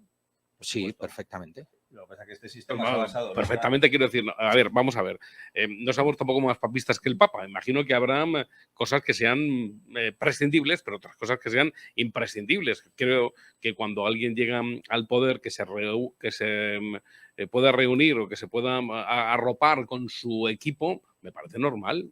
Tampoco me parece aberrante. Quiero decir, no seamos ni Juanín ni Juanón. O sea, No, a ver, yo hagamos puedo un poco más de entender, Victurí. No, yo no. puedo entender perfectamente que alguien que llega al poder, Pedro Sánchez, Se reúna de su equipo. reúna de su equipo, que lo elija él, ya elige a sus ministros, aceptando la cuota que le toca por el enjuague con Podemos meter al... Vale, perfecto. Pero luego él tiene la posibilidad, él y todos los ministros, de contratar asesores. Que me parece normal Y también. Que es completamente normal. ¿Hasta qué número de asesores podemos Pues considerar es quizás normal? lo que habría. ¿Tener o sea, 800 asesores me parece es razonable? me parece- ¿Tener me 1.200 parece demagogia asesores es decir- razonable? me parece demagogia decir que no vale ninguno. No No, vale no. ninguno, no. ¿Hasta cuánto? Quiero decir, eso se podría tasar y se podría mantener en todas las administraciones, desde los ayuntamientos, pasando por las comunidades autónomas hasta el gobierno de la nación, que se tase y se diga, usted puede tener 20 asesores. En los ayuntamientos está tasado, por ejemplo. En los ayuntamientos, a lo que es el equipo de corporación, Se le unen- hay un personal eventual máximo que pueden tener para este. Y se regula en función también de los concejales que hay en la corporación, etcétera, etcétera. Pero son necesarios, incluso esos. Pueden serlo o no serlo. Yo creo que no. algunos- ¿Necesita un ayuntamiento como Alcorcón o Fuenlabrada veintitantos? Pues posiblemente no, porque tú ya tienes a tu concejal del área de deportes que se supone que tiene que ser tu asesor en el área de deportes. Es que ahora, y ahora- ese, ahora- y ese ahora- concejal puede tener una o dos personas que le ayuden. es que en el la asunto, la claro. pregunta ahora es, ¿todo esto quizá pasa porque cuando el político llega a la administración de turno no se fía de los funcionarios de turno? No, No creo. no, O sea, no. Pasa por querer colocar a gente de tu cuerda que te esté agradecida a ti, que te vote a casos, ti, que te Javier, apoye a ti. habrá casos que sí, pero habrá otros casos que no. Vamos a ver, en principio, un funcionario tiene que ser una persona fiable en el desempeño de su... ¿Eso es real lo que tú estás diciendo No, ahora? debe ser. Debe Ah. ser. Es un desideratum. ¿Eh? Debería ser una persona fiable. Los ¿Qué pasa? Los Que al final funcionarios... el grado de politización de nuestras administraciones llegue incluso a penetrar en lo que es el entramado funcionarial. Sí, acaba siendo. Ahora me voy a ir a las manifestaciones de Madrid, de la sanidad. ¿Quién son los que se están manifestando? Funcionarios. Los funcionarios están haciendo política, sí. Se están, Sí, no. se están manifestando sindicalistas de diversos Funcionarios. sectores, no necesariamente de la sanidad. Funcionarios, pero son funcionarios. Sí, Bueno, bueno. habría que ver O sea, si es es el- funcionario o es empleado público. Es- Cuidado, sí. habría que La ver mayor en parte- qué categoría está. La mayor parte son funcionarios. O sea, quiero deciros que al final el funcionario, a lo mejor es algo que también habría que revisar, el funcionariado Claro, en España. el funcionario hay que Es- revisarlo de arriba Claro, abajo, entre otras cosas, claro. porque la segunda mayor partida de gasto de España son las nóminas de los empleados públicos. Pero tú te quedas solo en el dinero, no te quedas solo en el No, dinero. no, es que el Vamos, dinero no, es la no, clave, es que no, el dinero no, es lo que arrastra no, todos los demás problemas.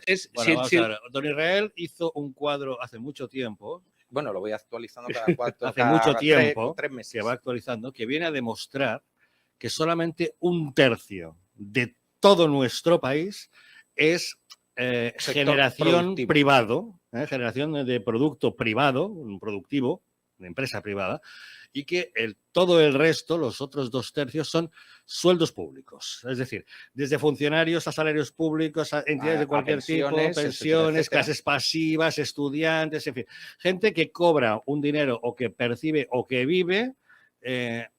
No voy a decir que no genere un sueldo, un funcionario se gana su sueldo como cualquier otro, pero es dinero público, con lo cual entra en un circuito determinado que es dinero público. Y solamente esa tercera parte de la sociedad es el motor privado que genera ingresos, nada Eso más. es. Claro, yo creo que una estructura con ese peso público no hay quien la soporte. No, Sí, es yo que no soy- tenemos 3,5 millones de funcionarios y 3 millones de autónomos. O sea, Sí, estoy totalmente de acuerdo contigo en lo que tú estás diciendo, pero quiero decir, a ver si me explico. A ver, Cuando hacemos con bisturí lo que estamos pensando decir, podríamos discernir qué dinero se gasta bien y qué dinero se gasta mal. Claro, por Porque no por supuesto. gastar poco dinero se puede estar gastando bien. vale. Es que Ahora se está explicando usted bastante mejor. Claro. Sí, ahora le estamos entendiendo. O sea, la realidad es que lo que tenemos que ver es que algo cuesta poco, cuesta mucho en función de Del retorno que del nos retorno produce. que eso nos produce. Muy bien. Entonces podemos ante estar la- gastando mucho dinero en la función pública. Si está funcionando, perfecto. Ante pero la no pregunta de funciona. si hay muchos funcionarios o no, yo le diré que faltan funcionarios en la policía, en la Guardia Civil, en los bomberos, en los maestros, en los médicos, En la seguridad social que está colapsada. pero sin embargo que sobran muchos funcionarios en los despachos, tal como ha quedado demostrado durante la pandemia. La pandemia ha demostrado que la función pública de la burocracia pública no funciona. Porque nos han obligado a hacer una serie de gestiones telemáticas que han resultado ser un fiasco. Que hay una serie de gestiones automatizadas que no están en absoluto automatizadas. Que hemos pedido una serie de citas previas para ir a administraciones que hemos encontrado vacías, llenas de mesas vacías, con un funcionario de guardia ocupando el puesto que le correspondería a otro, y que demostraba que todos los que se habían quedado en casa sobraban, porque que no estaban trabajando en casa, teletrabajando, estaban de vacaciones. Claro, es Porque que- el funcionario que se había quedado solo de guardia te venía a demostrar y a ratificar que así era. Con lo cual, está claro que sobran funcionarios de una parte y faltan de otra. Exacto. ¿Por Es qué, que por qué depende se del tipo. reúnen los políticos de asesores? Porque no se fían de los funcionarios. Porque los funcionarios son como los jugadores de fútbol en los equipos. Si quieren echar a un entrenador, y le hace aquí entrenador político de turno, le van a echar. Porque si un funcionario quiere hacer fracasar a un político, le va a hacer fracasar. Porque el funcionamiento de un ayuntamiento, donde un expediente en una columna que esté arriba o que esté abajo, va a hacer que un político fracase o que un político triunfe. Pero esa aseveración tiene parte de razón y tiene parte de trampa en el solitario. Si a mí me nombran un alto cargo político y me rodeo de asesores porque no me fío de los funcionarios, eso puede tener una parte de verdad. Pero de verdad no estoy aprovechando la prebenda que me otorgan los presupuestos para satisfacer y contratar a dedo a un montón de gente que me va a deber a sí. mí el cargo Pero lo que y yo que me es- va a apoyar pero- en todo.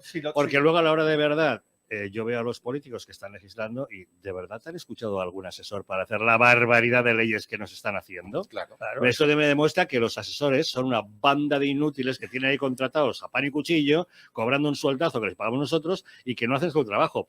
La ley animal así lo demuestra, la ley sí así lo demuestra y todas las gestiones que está haciendo el señor Moreno así lo demuestra. Yo te lo compro lo que tú estás diciendo también. Sí, lo único que estoy diciendo, o sea, que se comete prevaricación constante, sí. Y luego, Estamos todos de acuerdo. Me gustaría apuntar porque. Y yo creo que solo no creo un que sea pequeño partido de apunte tenis más. entre los dos, porque- Porque cuando estamos diciendo que se pueden traer más porque no se fían de los funcionarios, habría que también hablar de la corrupción funcionarial, de la cual no se habla. Se habla de la corrupción política, pero no se habla de la corrupción de los funcionarios que existe. No, todos los chanchullos que se llevan a cabo con dinero público hay un funcionario pringado de por medio. No me cabe ninguna. Bueno, vamos a darle la palabra a don Jesús, defensor de la función pública.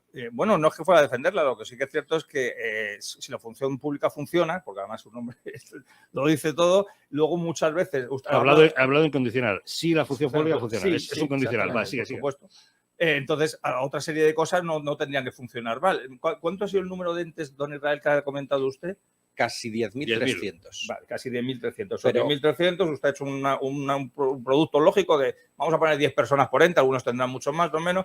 Además, ya estamos hablando... No, me refiero a 10 que estén razonablemente colocados, porque luego el ente puede tener muchísimos más, pero que estén cumpliendo una función. Para que me entendáis bien y que no haya errores, entre esos entes que existen hay algunos que son completamente necesarios. Por ejemplo, el Banco de España. Necesitas tener un ente como el Banco de España. La CNMV, necesitas tener algo como la CNMV. La CNMC, la de competencia, necesitas tenerla. Hay algunas cosas de puertos que necesitas tenerla. O sea, dentro de esos 10.300 entes. Es que justo hay lo que muchas cosas que sí son. ¿Hay metes embajadas, por ejemplo? No. Una embajada está dentro de los ministerios. Eso no computa como un ente externo. Entonces, todo esto ha empezado porque estamos hablando del clientelismo, evidentemente, estos 10.300, de los cuales comparto la opinión de que muchos son necesarios, incluso imprescindibles, pero otros muchos sobran, pero sobran de sobrar. O sea, es decir, no existían, se han creado y no van a desaparecer nunca, porque el que venga luego se va a encontrar que eso es un chollo para colocar a los suyos, incluso no tiene que crear el ente, no tiene que crear ese ente para colocar a los suyos, ya se lo ha encontrado ahí.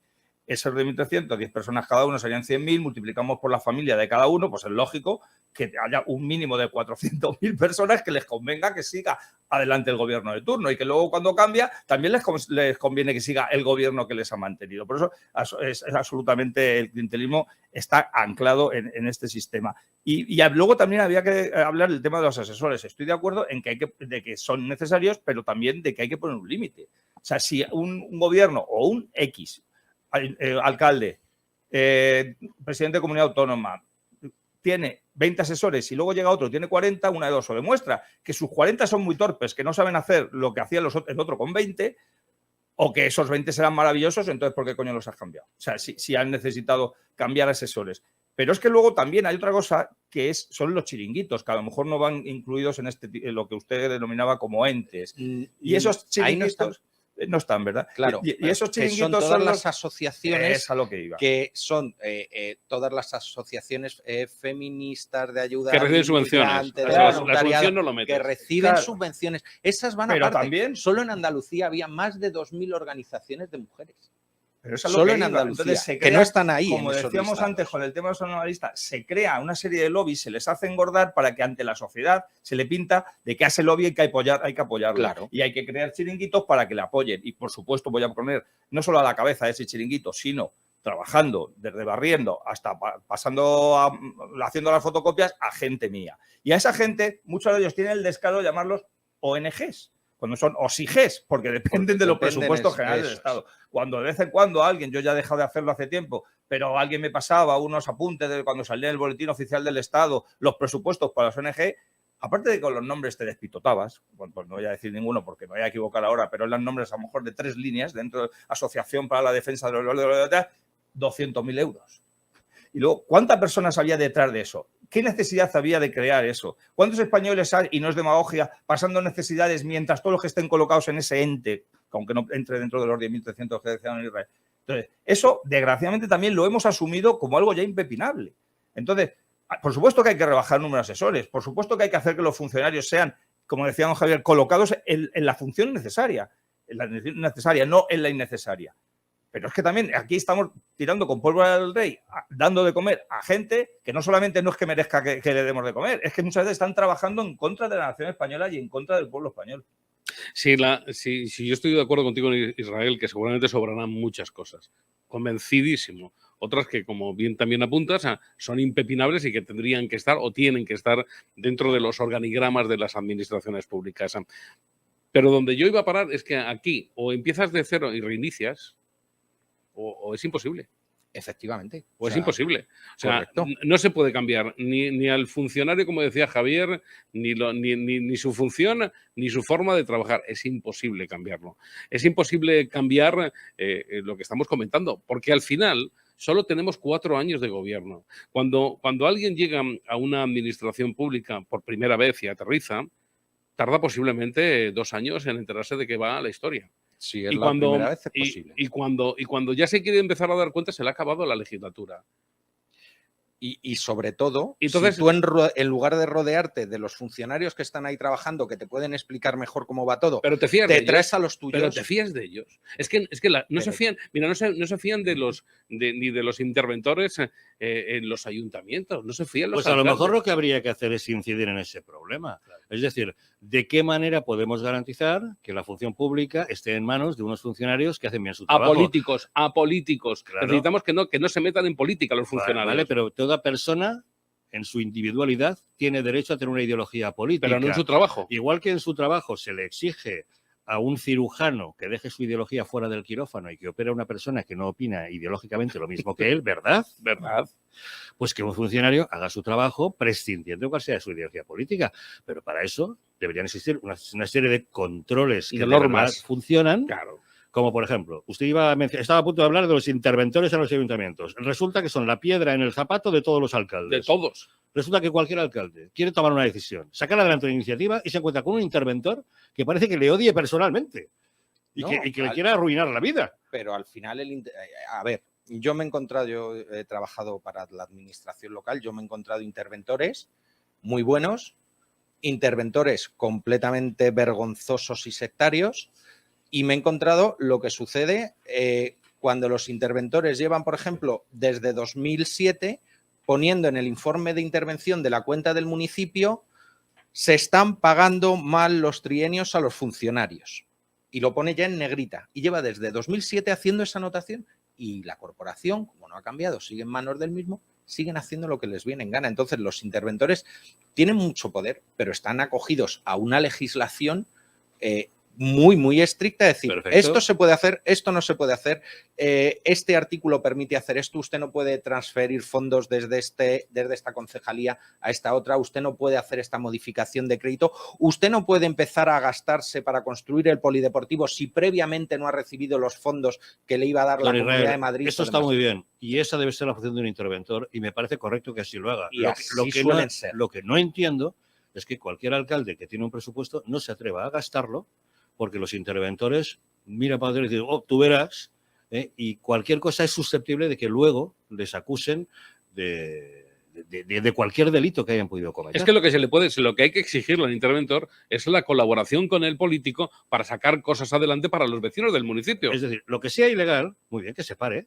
Y lo que no, Y si efectivamente, pues demos que también tenga poder el interventor para decir, no, esto es ilegal. Por lo cual, ya, es que pararían muchas prevaricaciones, no se llegarían a producir porque el interventor lo habría evitado antes. claro, claro. Pero aquellas otras que de verdad sí se ajuste a derecho una determinada inversión, que el interventor diga sí, sí. Y que luego cuando la oposición acuse al alcalde de haber querido prevaricar, diga, no, aquí está la firma del interventor. Y que eso diga, garantía suficiente para demostrar que se hizo Pero, conforme a la ley. ¿quién no nos garantiza que el interventor de turno no le gusta el polideportivo y dice que no al polideportivo porque no le gusta? Pues ahí No, estamos. porque el interventor al final no determina lo que se puede o no se puede hacer, no determina Claro. si le gusta el polideportivo o no le gusta el polideportivo. Simplemente si se ajusta a derecho o no. El interventor lo que acaba diciendo es, vamos a ver, este polideportivo, ¿cuánto va a costar? Es una inversión, perfecto, esta inversión es sostenible en el tiempo, va a llevar gastos asociados, por ejemplo, si tú pones un polideportivo, pues a lo mejor su mantenimiento, digamos que es relativamente sencillo. Si pones a lo mejor una guardería que va a ser municipal y ya requieres empleados que van a ser municipales, pues ahí ya hay que mirar la sostenibilidad de esa inversión que quieres hacer. Esas son las advertencias que hace la intervención. Y en líneas generales yo tengo que decir que la mayor parte de los interventores con los que me he encontrado son buenísimos. Ahora, me he encontrado interventores que son unos sinvergüenzas. O sea, yo me he encontrado interventores que en un presupuesto de 2.000 filas, 900 llevan partida de €1 para engordarla después. Y el interventor da el visto bueno a ese presupuesto. Yo, como sé, como alcalde que entro reciente, si el interventor es un sinvergüenza ¿O por el contrario me va a ayudar en mi gobierno? Don Juan Antonio, el, usted se presenta el alcalde para un secretario, el ayuntamiento, funcionario y luego que internamente dentro de tu partido se supone Es que lo que deberás tener gente que te ayude a ese tipo de cosas. Los Los asesores. No, Claro. no, asesores, pero eran ojo, previos. Eran Claro. previos, es decir, si usted El entra funcionamiento como- de la administración debería Yo- estar al margen de la mala praxis, es decir, tener un sistema establecido, teóricamente ideal, y en el que ante una posible mala praxis existan unos elementos de control suficientes. Que te garanticen. Falta. Claro. Pero ese es el problema que ocurre, y ya no solamente a nivel municipal, sino también al autonómico, el estatal y a todo lo que rodea la maquinaria política. O sea, déjame contar Sí. este ejemplo porque creo que es muy relevante. No voy a dar el nombre del ayuntamiento porque esto es vergonzoso. Pues dilo, esto, dilo. Pues esto dilo. es un informe Di- oficial, di ¿no? el Porque ya caerá. Esto es la atención social primaria y los servicios sociales de grandes ayuntamientos. ¿Vale? Presupuesto de personal, 949.940 euros. Ayudas para pago a electricidad y gas a consumidores vulnerables, 5.848 euros. Esto es en lo que consiste. De esto es de lo que estamos hablando. De unas cantidades brutales de dinero Para dar 5.000. para dar 5.000. Y no solo eso, porque es que además ahí tenemos gastos anexos, porque claro, esta gente necesita pues, un edificio donde tener a sus funcionarios con sus alquileres, con sus no sé qué. Que lo vimos, el caso más escandaloso que ha salido en esa línea fue el del Instituto de la Mujer de Andalucía, con un presupuesto de casi 40 millones de euros, al final a mujeres y de ayudas a mujeres Y no vamos, llegaban ni 3 esto, millones. iba a decir. ¿Y Claro. dónde está el interventor de turno? Para Pero- ver? No, porque eso es comunidad Sí, autónoma. pero es igual, El interventor está en el trasladémoslo, si ayuntamiento. les Bueno, parece... ¿y qué mecanismo tiene la comunidad autónoma similar al interventor? No, pero es igual, el ejemplo puede La ser... Cámara de Cuentas. Llévelo donde quiera. Esto que Coja te usted estoy leyendo el yo, Ministerio de Igualdad. Dígame qué presupuesto de 500 millones tiene Irene Montero y cuánto llega a la mujer Exacto. agredida. nada, porque de esos 500 millones resulta que 300 se transfieren a las comunidades autónomas para que los transfieran a los ayuntamientos. Y luego la comunidad autónoma se queda un poquito para hacer sus políticas de género y de igualdad. ¿Vale? De los 500 y pico ya han desaparecido 200 que se le quedan a Irene Montero. 200 que son a 100.000 al mes al nuevo edificio que se acaba de alquilar en Castellana. Bueno, no es en Castellana, pero al ladito. Eso es. Y luego la comunidad autónoma recibe, la Comunidad de Madrid, 38, 39 millones, me parece que recibe, aumenta el presupuesto de la Consejería de Igualdad, lo sube hasta 50 y tantos, para transferir prácticamente todo a los ayuntamientos. En Madrid hay 170 y tantos ayuntamientos a los que le cae una gotita, porque claro, si tú tienes que repartir esas cantidades, con lo cual tienes ayuntamientos que reciben 10.000, 15.000, 40.000 euros, 120.000 euros, 200.000 euros. ¿Qué puedes hacer con eso para la prevención de la mujer? ¿Pintar bancos de morado o cambiar tal? Ahora, tú coges esos 39 millones de euros y pon policía. Y pon policía para asegurarse de las órdenes de alejamiento. Que es tener más Eso funcionarios. sí es. Eso sí es invertir el dinero Pero en esos más son funcionarios que con una necesitas. utilidad directa. Claro. ¿Cómo podemos ayudar a la mujer maltratada? ¿Pintando bancos del parque de colorines o poniendo policías? Sin lugar a dudas, poniendo policías. ¿Qué se ve Y más? eso es lo ¿Los que no bancos de hacen. colorines O los policías? ¿Qué es Los lo que más bancos. va a ayudar a las mujeres? El policía en la calle, el policía garantizando su seguridad. Eso es lo que más va a ayudar a las mujeres. ¿Qué pasa? ¿La ministra de Igualdad, Irene Montero, quiere ayudar a las mujeres? No. Y lo malo es que cuando esta ministra pase, porque todo pasa, no sé con cuántos años pasará, pero pase, Hombre, un año, yo creo, ¿no? no sé, yo no soy tan optimista. Otra cosa es que ya no sea ministra. Pero Yo, no que yo lo honestamente creo que Podemos tiene los días contados. Yo creo que también. Sí, ¿eh? pero Yo estoy de acuerdo. también es posible que luego tenga un tipo de subvención por los cargos que ha ostentado. Pero lo que quiero Ah, no, decir- bueno, ella sí, cuando, bueno, un cuando sueldo ya está llegue, garantizado. cuando ella llegue a la jubilación, cuando llegue a la jubilación va a tener la pensión máxima. Exactamente, Cuando porque ha llegue a estado en 2 jubilarse. legislaturas. Bueno, por eso No, te digo, pero de esas momento son- va a tener una paga compensatoria durante 2 años, ¿no? Sí. Desde el momento que Sí. abandona el cargo como para, si fuera el para- paro. Sí, por la no concurrencia. exactamente. Como se le pide que a lo largo de 2 años no pueda concurrir teóricamente en puestos que entrasen en conflicto, Pero con eso es total se le razonable. indemniza con 2 años de salario. Eso es razonable. Y Y, eso, ¿no? cualquier gran empresa para un trabajador muy No- productivo de un no es una sector, paga de por vida, eso es solamente para los presidentes. Sí, pero eso ha acumulado además a que todos sabemos que todo el que sale de estamos viendo imágenes de los bancos azules de los ministerios, no se suelen quedar en el paro al día siguiente, es decir, obtienen un cargo precisamente por el hecho de que han estado en un sitio y luego pues se van a inflar a dar conferencias, a dar no sé qué. Bueno, pero veremos. Por eso digo, pero independientemente de la persona, pero lo desgraciado es que luego te llega la Carmen Calvo de turno en su día, que nos hemos reído mucho de esa frase, y te dice que el dinero público no es de nadie. Y que 1.000 millones no son nada. Esa es la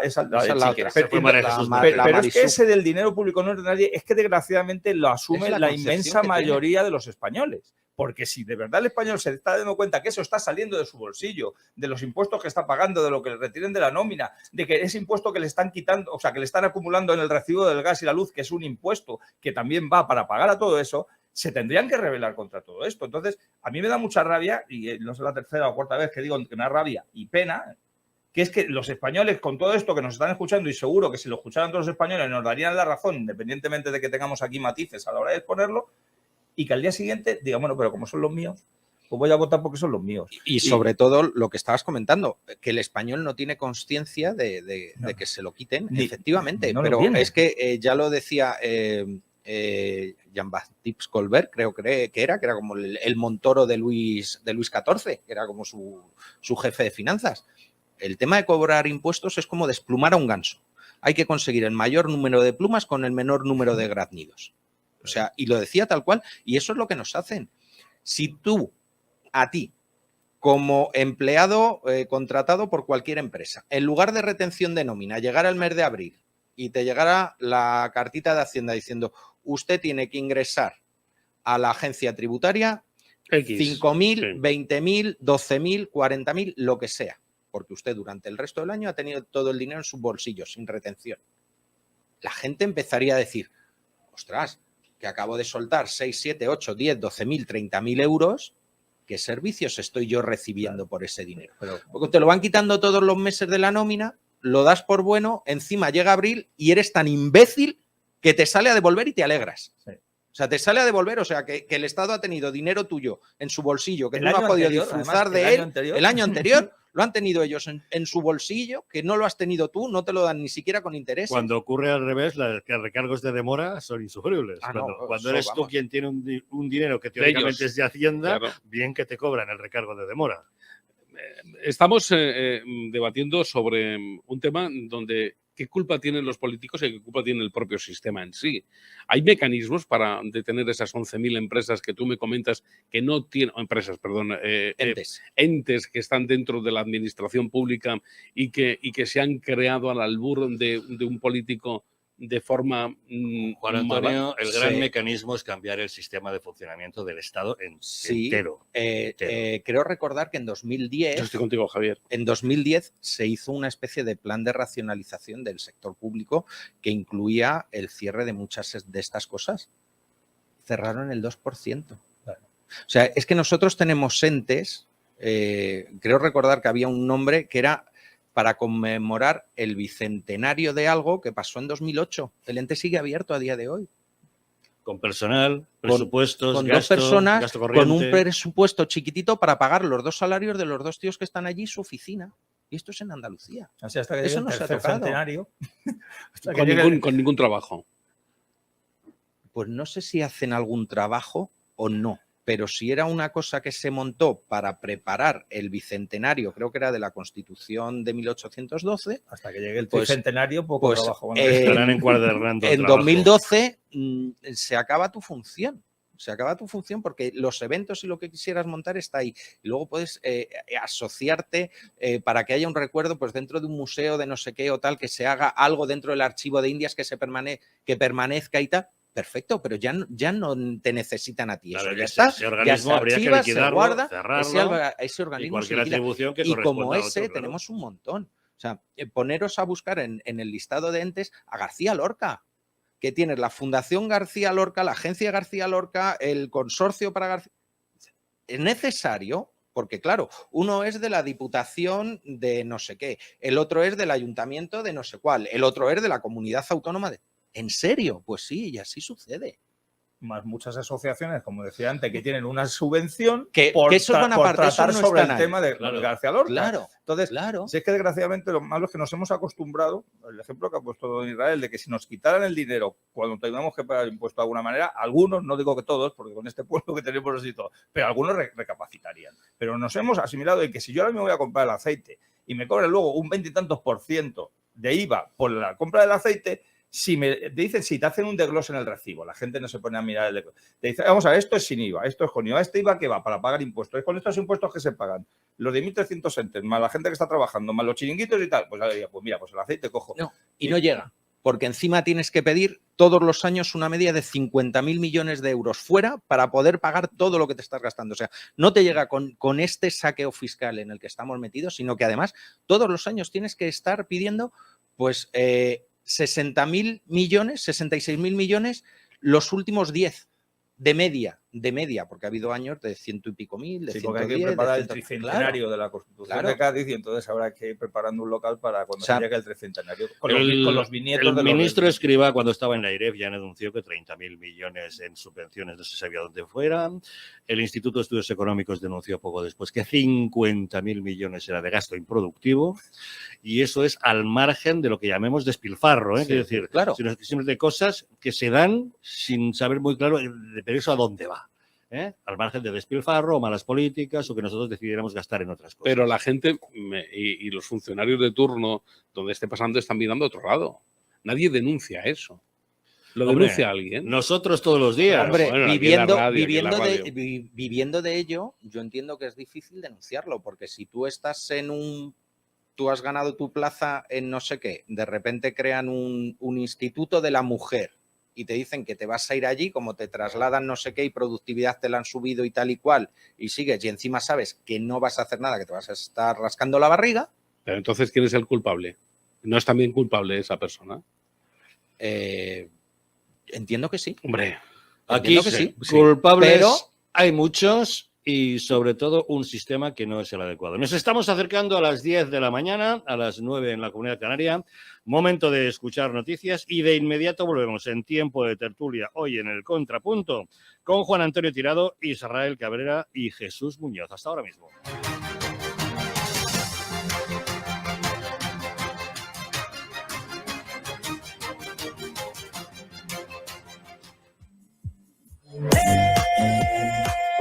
La noche más divertida está en Caro Club, calle Génova 28. Diferentes sesiones de miércoles a domingo y sesión de tardeo con música en directo de jueves a sábado desde las 5 de la tarde.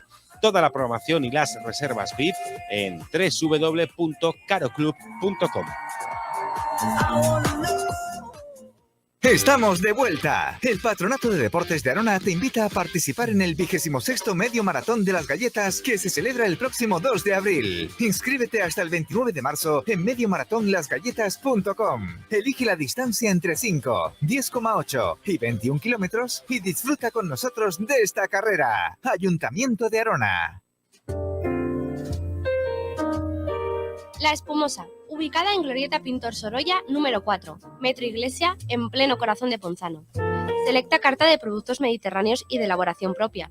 Champán francés, spritz clásico y macerado con fruta natural. Tu gastrobar con terraza y buen ambiente. Un espacio idóneo para celebrar con tus amigos, organizar tus afterworks o eventos de empresa. Visítanos en laespumosabar.com o llámenos al 651 30 10 38. La Espumosa Bar, el gastrobar de moda.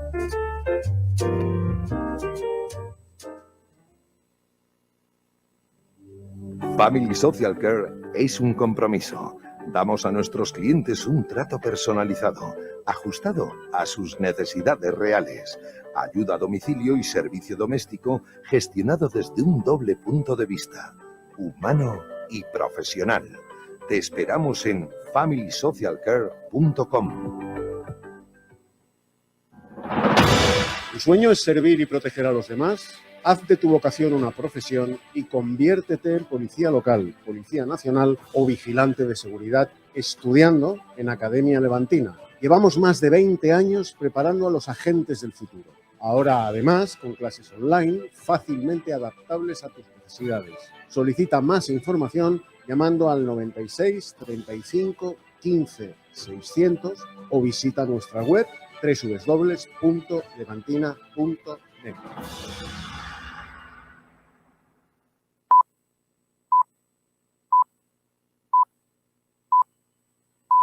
Son las 10, las 9 en Canarias.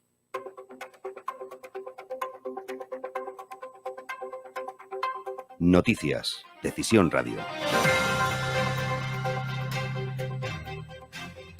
Muy buenos días. El Partido Socialista y sus socios de Podemos y Esquerra rechazan una proposición de ley para que las personas que sean prófugas de la justicia no puedan presentarse a ningún proceso electoral. Patricia Parra. Este martes Vox ha presentado una proposición para reformar la ley electoral y que los delincuentes huidos de la justicia no puedan formar parte de una lista electoral. La propuesta del partido de Santiago Abascal está pensada para que ni Carles Puigdemont ni ningún otro prófugo puedan ser candidatos en ningún proceso electoral. El Partido Socialista, Podemos y los independentistas de Esquerra han votado en contra, alegando los socialistas que esta disposición va en contra de la presunción de inocencia. Por su parte, la formación verde ha defendido en la sesión plenaria esta proposición de ley al calificarla de sentido común porque todos los españoles tienen el deber de cumplir la ley. Así lo ha asegurado el vicepresidente de Vox, Javier Ortega Smith. Cuando el artículo 23.1 nos dice que todos los españoles podemos participar de la cuestión pública directamente o a través de nuestros representantes en ese sufragio activo que nos permite ir a votar en los diferentes procesos electorales como el que pronto tendremos a finales de mayo. Pero también ese derecho del artículo 23.2 de ser elegibles y, por tanto, de podernos presentar en una candidatura a cargo público, en representación de los españoles. Ese es, pues, el sufragio pasivo. Pero este derecho, estos derechos, llevan irremediablemente unida una serie de obligaciones. Y, entre otras, que viene al caso, la establecida en el artículo 118 de nuestra Constitución, en la que deja bien claro que todos los españoles tenemos la obligación no solo de cumplir la ley, sino de cumplir las resoluciones dictadas por los tribunales de justicia. Más asuntos. El gobierno de Pedro Sánchez ha gastado 16.000 millones de euros en los 2 últimos trimestres de 2022 para maquillar las cifras de evolución económica y subir así el PIB en 0,3 punto y evitar entrar en decrecimiento y, por tanto, en recesión. María Mola. Con ese chute de dinero a la economía española, el Gobierno consiguió evitar entrar en recesión técnica, un concepto que los economistas definen como el decrecimiento económico durante 2 trimestres consecutivos.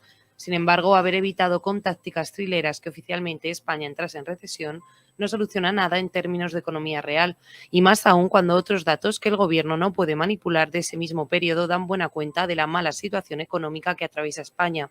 Por ejemplo, la formación de capital ha caído en los 2 últimos trimestres de 2022, concretamente un 0,8% en el tercero y un 1,2% en el cuarto, o también la inversión en bienes de equipo, que ha cerrado los 4 últimos meses de 2022 con una caída del 5,80%. Más cosas. Otro de los datos que desmiente el crecimiento económico que vende el gobierno de Sánchez es el que afecta a los autónomos y las micropymes, que podían ver incrementados sus concursos de acreedores hasta en un 200%. Sara García. Son las previsiones de la vicepresidenta de Autónomos Unidos para actuar Camino Delgado sobre esta subida del número de quiebras de trabajadores por cuenta propia, muy por encima del 134% alcanzado en el cuarto trimestre de 2022. Así lo ha asegurado esta mañana la vicepresidenta de Autónomos Unidos para actuar en declaraciones al contrapunto de Javier Algarra. El concurso de acreedores, como tú dices, de autónomos y pymes ha sido un 134%. En el cuarto trimestre de 2022 aumentó un 86,4% respecto al mismo en 2021 y un 78% respecto al trimestre anterior. Los concursos express un 69%, de estos también hay, y dada la progresividad podríamos llegar, tampoco somos adivinos, pero calculamos que puede ser un 150, incluso hasta un 200% de incremento. Tiempo ya para la información deportiva. Pablo Sáenz de Miera, buenos días. Buenos días, César. Hoy se enfrenta el Arsenal contra el Manchester City en Premier League, partido que puede definir el campeón de la Premier. En la previa, Guardiola quiso disculparse con Gerrard por su comentario del resbalón. Estoy avergonzado de mí mismo. Me disculpé con Gerrard en privado, pero como el comentario fue público, mi disculpa también debe ser pública. Piqué reconoce que no felicitó a Messi por ganar el Mundial y escenifica su mala relación con él. También hablamos de Rodrigo, que en una entrevista a Gol afirma que tenía todo acordado con el Barça. Finalmente hablamos de la Liga Española. Hoy juega el Real Madrid contra el colista de la Liga, el Elche, con numerosas bajas. Vinicius por sanción, Toni Kroos, Mendy, Hazard, Courtois y Lucas Vázquez. Gracias, Pablo. Con la información deportiva ponemos punto final a este boletín, pero continúa el contrapunto de la mano de Javier Algarra. Buenos días.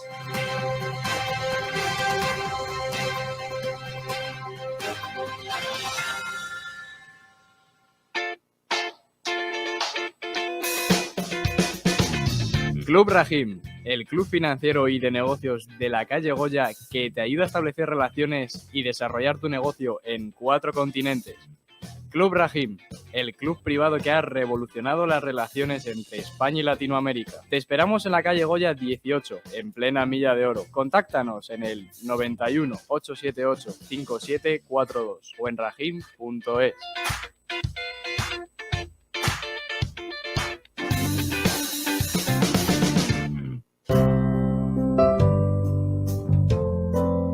¿Eres empresario, pymes o autónomos? Anúnciate con nosotros y forma parte de Decisión Radio. Ponte en contacto con nosotros al correo hola@decisionradio.com. Decídete por nosotros.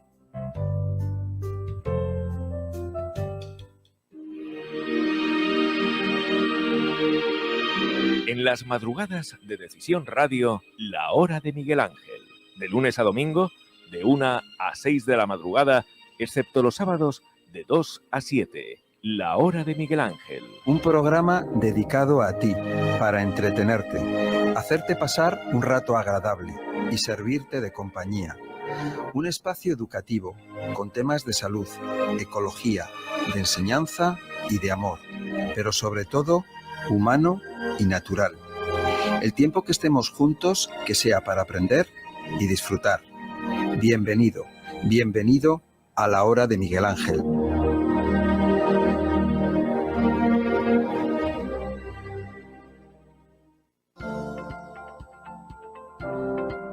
Sabe Mantenimiento, empresa especializada en la gestión de mancomunidades de propietarios, comunidad de propietarios y fincas, ofrece a sus clientes un completo abanico de servicios desde limpieza, conserjería, mantenimiento técnico y jardinería. Confíe en los mejores profesionales. Confíe en Sabe Mantenimiento. Contáctenos a través del 911-927086 o a través de www.sabemantenimiento.com o por correo electrónico a través de info@sabemantenimiento.com. Sabe Mantenimiento, su empresa integral de servicios.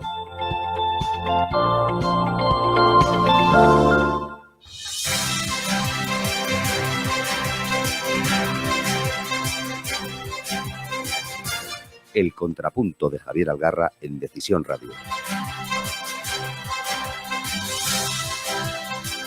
10 de la mañana y 8 minutos, una hora menos en la Comunidad Canaria, en el contrapunto en tiempo de debate, hoy con Juan Antonio Tirado, con Israel Cabrera y con Jesús Muñoz. Y damos la bienvenida a Milagros Marcos. Ella es diputada del Partido Popular en el Congreso y es la portavoz del partido en materia de agricultura. Milagros, muy buenos días. Hola, muy buenos días. Gracias por acompañarnos. En un día como hoy, en el que, bueno, vemos que el Gobierno finalmente, el Congreso ha aprobado el pasado jueves la polémica Ley de Bienestar Animal, esa ley que obligará a los dueños de perros a hacer un cursillo, al propio perro a pasar una prueba de superación acerca de su obediencia y control. No se podrán utilizar animales en ferias, en circos, no se podrán comprar mascotas en las tradicionales tiendas de mascotas. Si tenemos un perro y una perra no los podremos cruzar, puesto que si se preña la perra tendremos que pagar multas de hasta 200.000 euros. No podemos matar una rata porque está protegida al ser un animal vertebrado. En fin, y la mayor polémica en la aprobación de esta ley fue las discusiones que mantuvieron el Partido Socialista y Podemos acerca de los perros de caza. Podemos quería incluirlos en esta normativa para tratarles como una mascota más. El PSOE se resistió pensando que eso le podría tener un coste electoral en los feudos en los que la caza es importante y finalmente sale adelante excluyendo a los perros de caza. Señora diputada, ¿qué opinión le merece esta ley? Bueno, yo creo que no, llevo muchos años en política y jamás había visto una chapuza de este calado, pero no solo por los perros de caza o por todo lo que ha enumerado, que es todo absolutamente cierto porque está en la ley, sino porque esta ley perjudica a los animales. Esta ley se ha hecho a espaldas de toda la comunidad científica vinculada a la biodiversidad. todos los expertos se han unido en un manifiesto firmado por más de 800 biólogos, ecólogos, expertos en conservación, gente que ha trabajado en puestos de dirección e incluso en Doñana, en el que se dice claramente que esta ley causa serios problemas para la biodiversidad, perjudica a la fauna, puede llegar a provocar problemas y muy serios a la salud pública de las personas y realmente no aporta absolutamente nada e incluso promueve el intrusismo profesional porque sustituye la actividad de personas tituladas, como son los veterinarios, por personas sin titulación y sin cualificación alguna. No entendemos cómo se puede mejorar el bienestar de los animales al margen de la evidencia científica y cuando, en lugar de llevar al veterinario a tu mascota, lo llevas a alguien que quiere mucho a los animales, pero de formación y capacidad cero, ¿no? Entonces, bueno, pues, ¿Qué pasa con el tema de los perros de caza? ¿Cuál era la diatriba? vamos a ver, el problema no son los perros de caza, el problema es la ley. Al Partido Popular le hubiera gustado una ley como las que tenemos en las comunidades autónomas, como las que hay en todas las comunidades autónomas de todos los colores políticos, en el que realmente se abarca a todos los animales que pueden estar en el entorno doméstico, lo que son mascotas, lo que son animales de compañía. No habría por qué excluir a unos y otros si la ley fuera buena, si la ley realmente protegiera a los animales y le diera a cada uno las competencias que tiene. Lo que ocurre es que el PSOE puso en marcha el contador electoral y vio que esto le restaba votos en algunas comunidades autónomas por el sector de la caza. El Partido Popular lo que hizo fue redactar la enmienda, porque la enmienda que redactó el PSOE realmente la compraba Podemos sin ningún problema. O sea, si recuerdan, el mismo día y sobre la misma enmienda salía el PSOE diciendo que quedan excluidos y Podemos diciendo que quedan incluidos. Entonces, nosotros nos pusimos manos a la obra, viendo que la ley es mala para todos los animales, intentar salvar a unos pocos, que son todos los animales de actividades profesionales, no solo los de caza, también los de caza, pero no olvidemos que se prohibía, que un ganadero pudiera tener adiestrado un mastín, que los cuerpos y fuerzas de seguridad del Estado tuvieran perros profesionales, los bomberos tuvieran perros profesionales y formados, porque todos tenían que estar formados en estos centros de protección animal y estar al menos 6 meses hasta que fueran al campo. Bueno, si un mastín está en una cuna, que está muy bien, 6 meses, luego es difícil que sepa cuidar a las ovejas. Las personas con discapacidad no podían tener perros guía.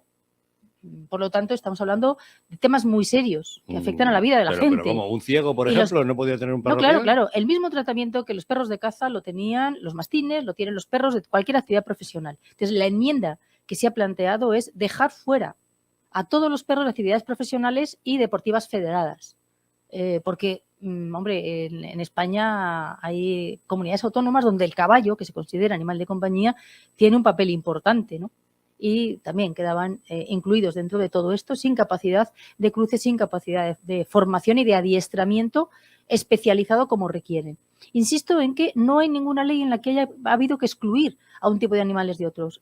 En este caso hemos tenido que salvar a unos pocos porque no hemos podido salvar a todos. Pero es que se meten en el mismo saco todos los animales silvestres en cautividad. El Partido Popular, viendo que además hay una sentencia del Tribunal Supremo que dice que los animales silvestres son silvestres y tienen que estar regulados como tal y no por las normas de animales de compañía, estén o no en cautividad, son animales silvestres y hay una normativa nacional y europea que lo regula.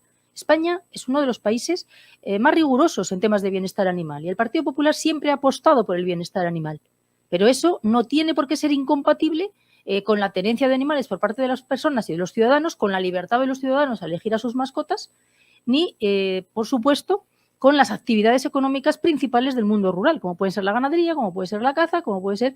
Entonces, no se entiende. Si tenemos un cerdo vietnamita, como es el caso, ¿somos ahora ilegales?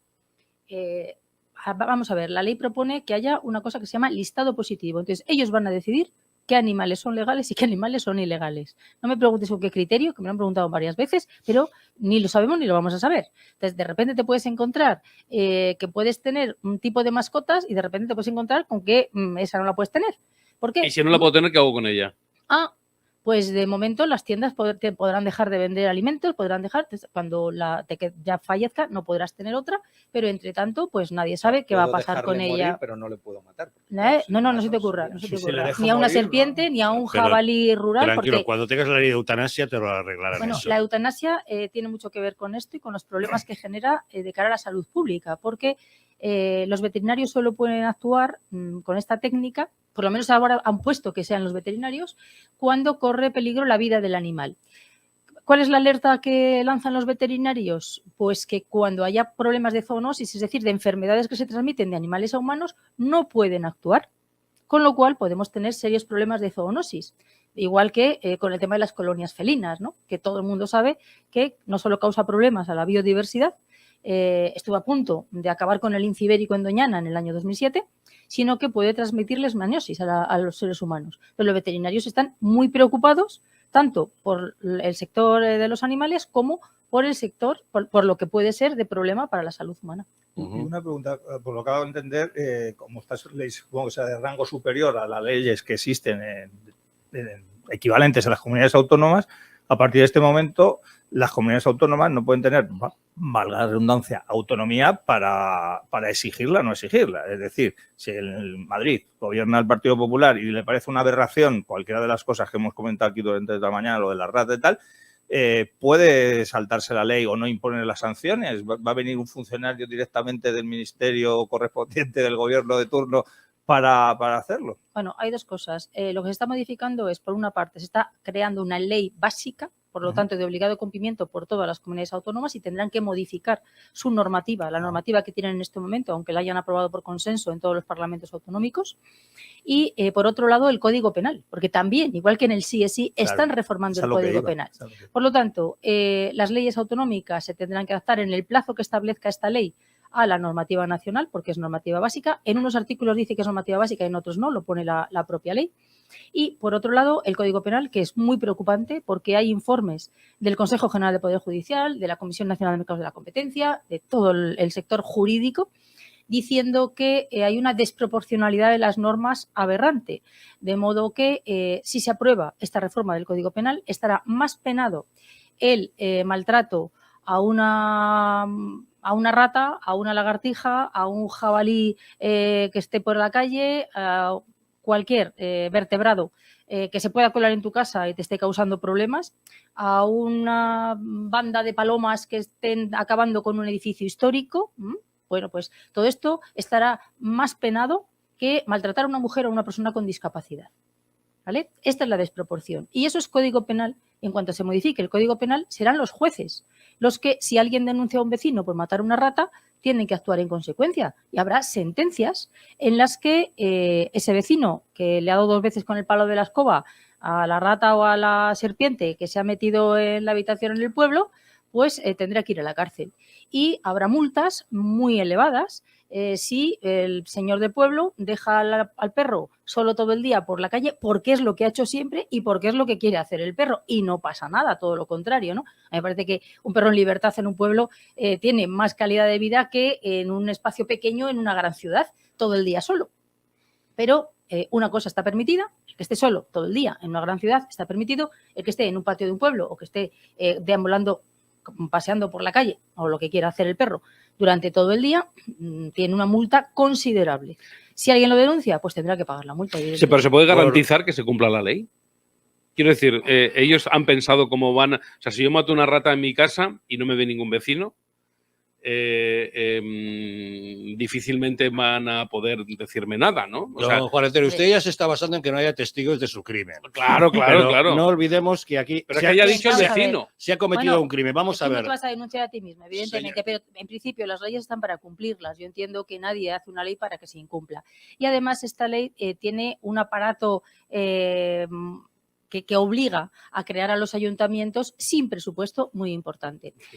Obliga a que todos los ayuntamientos tengan centros de protección animal abiertos 24 horas con servicio de urgencia para recoger animales, para atender los animales que se puedan dar. Si no aparece, o sea, este perro que está por la calle, lo encuentra alguien, lo lleva a este centro y, lógicamente, la persona responsable tiene un problema.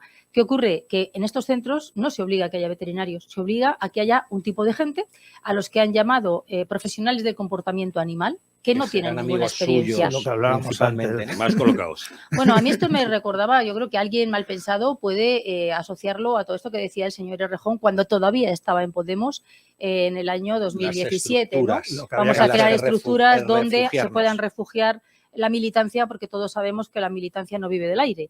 Entonces, estos son estructuras financiadas por ayuntamientos o creadas es proceso para la protección animal. En estos centros sí que se puede exhibir a los animales, curiosamente. Aquí no les perjudica. Sin embargo, cuando en tiendas de venta, sí.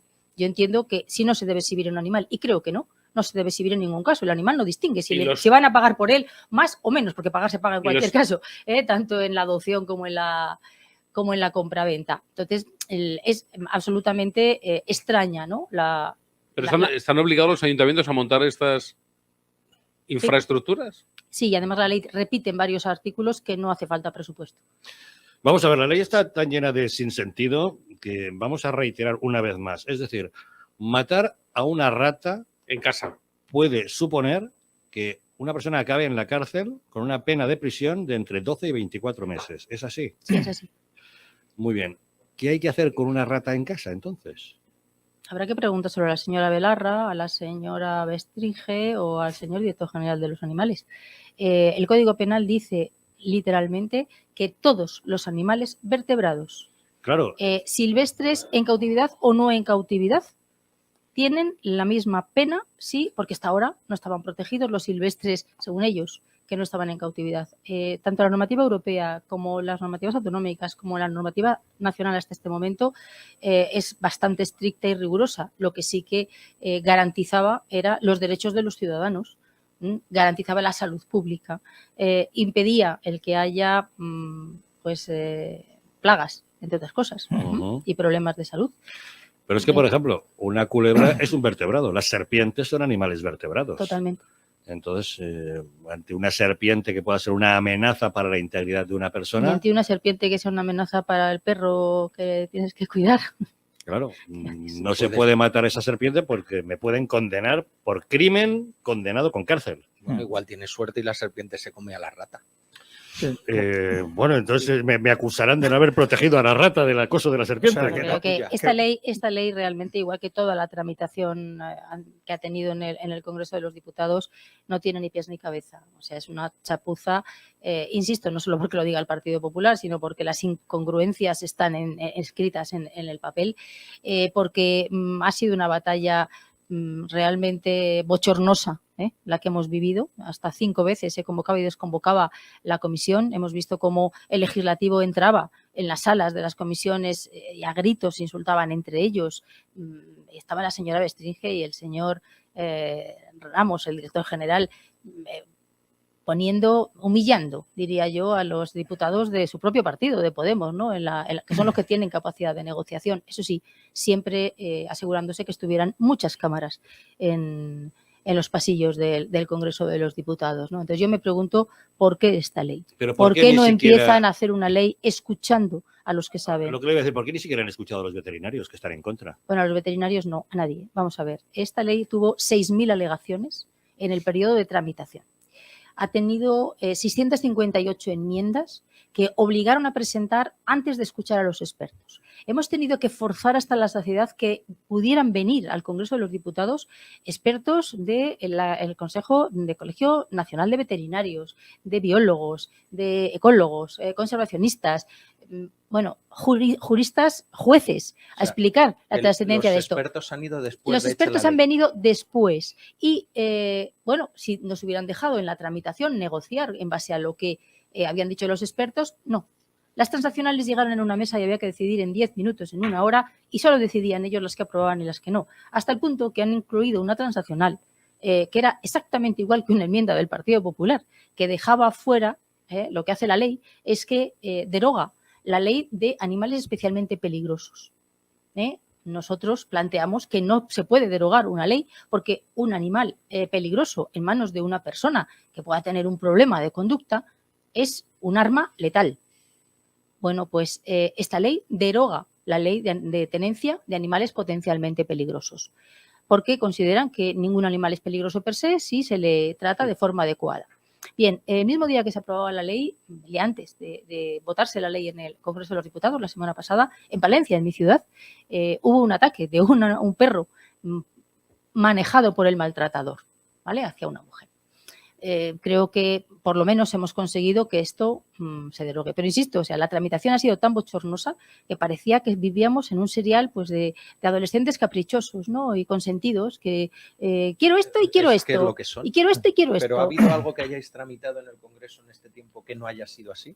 O sea, ¿alguna de las cosas que se están realizando allí no ha funcionado exactamente tal y como estás contando? Bueno, el problema es que anteponen la ideología al sentido común, anteponen la ideología al bienestar de las personas, al interés de los ciudadanos, a la economía, anteponen la ideología a la capacidad que tiene España de recuperarse de la aplicación incluso, ¿no?, de los fondos europeos.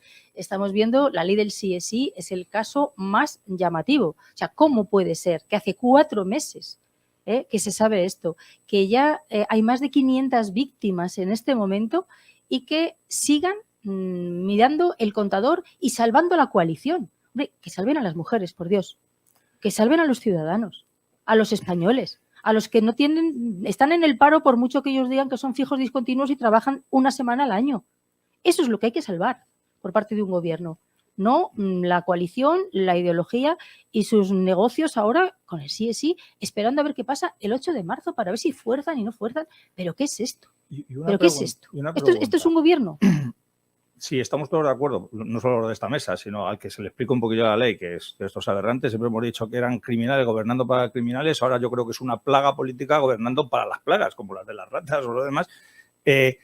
Y yo creo que en los pueblos va a ser un poquito como Jumanji, porque todavía en las ciudades, pues a lo mejor no entran tanto tipo de animales, pero en los pueblos puede entrar cualquiera y a ver lo que hace el señor del pueblo para no, y los propios vecinos. Pero la pregunta, por eso digo, pero la pregunta es ¿qué se puede hacer en contra? Es decir, hay preparado que es un recurso de inconstitucionalidad, cuando llegue el Partido Popular, si llega al poder lo puede hacer, o va a pasar como con otras leyes que luego decía que las iba a derogar y que por supuesto no ha derogado, porque es aberrante, lo reconocemos todo, pero estamos acostumbrados a que leyes aberrantes continúen en el tiempo por los siglos de los siglos. Creo que más claro no lo podemos decir. Presentamos una enmienda a la totalidad. Hemos hecho todas las propuestas que han planteado los expertos. Presentamos más de 125 enmiendas. Lo que plantea el Partido Popular es que se empiece a hacer una ley escuchando a los científicos, escuchando a los expertos, que de verdad proteja a todos los animales y que no interfiera ni en la actividad económica del mundo rural ni en la vida de los ciudadanos y, desde luego, que no ponga en riesgo la salud pública, ¿no? Escuchando a los científicos se puede hacer una buena ley y proteger a los animales. Sí, yo creo que es bueno, ¿no? En este país hay muchas personas que tienen mascotas, que están muy solas, que gracias a sus mascotas tienen un poco de compañía y hay que garantizarles seguridad.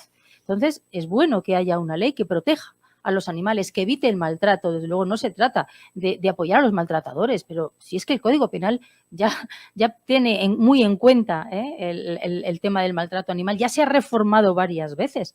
Esto es como lo del sí. No, si ya estaba penado, oiga usted, no, lo que ha hecho es rebajar las penas. No, si ahora está penado, lo que pasa es que lo está llevando a la irracionalidad y se lo están diciendo los jueces, se lo están diciendo. Entonces, ¿qué hay que hacer? Pues una nueva ley que escuche.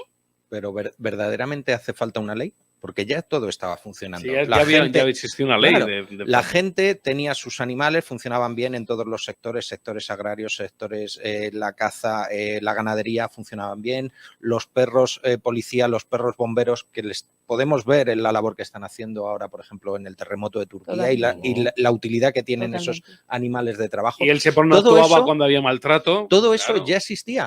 Y todo funcionaba muy bien. Y las personas que se sentían solas tenían animales de compañía que les dan muchísima vida. Mira, hay por aquí en este barrio a una señora viejita con un perro más viejo que ella, que yo no sé quién de los dos saca a pasear a quién, ¿vale? Y les ves a los dos felices y que salen y se motivan. Todo eso ya funcionaba. ¿Por qué hace falta una ley? ¿Por qué hay que empezar esa manía de tener que regular todo? Si precisamente lo que sobra en España son regulaciones. O sea, mal momento ahora para montar una empresa de desratización.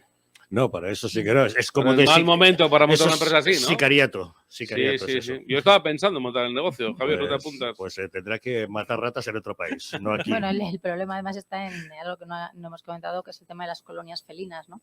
También, cierto, que se van a considerar protección por parte de los ayuntamientos y de los vecinos. Eso va a ser un grave problema porque están causando muchos problemas las colonias de felinos callejeros. Efectivamente, quien lo vea tiene obligación de darle de comer, de mantenerlo y además se hace responsable. Las colonias felinas son un grave problema y son un grave error, según todos los expertos. Hay otros sistemas para controlar los gatos callejeros, pero es que la ley llega al absurdo de decir que si está el gato malnutrido y tal, se tendrá en cuenta y se penará al responsable. Y dices, oiga, usted es un gato callejero, ¿quién es el responsable? El responsable Igual acabará van a poner siendo multas. el ayuntamiento y hasta los propios vecinos si han interactuado con los gatos. Es decir, si el vecino se ha dado cuenta, como usted dice, que hay un gato y está malnutrido y no le doy de comer, voy a ser responsable de abandono animal. Pero O sea, es que que quiere así, por la si calle, hay una claro, colonia de gatos abandonados, se considera que el ayuntamiento es responsable de su manutención, atención sanitaria y veterinaria y bienestar. O sea, tenemos humanos viviendo en las calles de los que no nos hacemos responsables, eso les a puede no les usted damos dar de una comer, patada. a eso no les hacemos nada, pero sí hay que cuidar a los gatitos. O sea, Y además es España el mismo Ministerio de Servicios Sociales, ¿no? El que Sí. es responsable de que hayan aumentado exponencialmente los índices de pobreza severa en España. El mismo ministerio de Ione Belarra, que no quiere abandonar a los gatos callejeros, puede abandonar a los indigentes en la calle, efectivamente. Milagros Marcos, diputada del Partido Popular en el Congreso, portavoz del PP en materia de agricultura. Muchísimas gracias por habernos acompañado y espero que cuando gobierne el PP, una de las primeras leyes que acaben sea esta, igual que otras muchas que también nos está dando muchos quebraderos de cabeza. Sí, la verdad es que desde el punto de vista legislativo este gobierno no se caracteriza por aplicar normas y elaborar normas que beneficien a los ciudadanos. Falta un poquito de sensatez. Gracias, Milagros Marcos, por habernos acompañado. Muchas gracias, Juan Antonio Tirado, por haber estado con nosotros. Hasta dentro de 15 días, que no vuelvo. Gracias. Bueno, ya veremos si vuelve o no vuelve. Israel Cabrera, gracias por estar con nosotros. Un placer. Muchas gracias, Jesús Muñoz. Muchas gracias a vosotros. Seguimos después de nuestra tertulia en Contrapunto, aquí en Decisión Radio.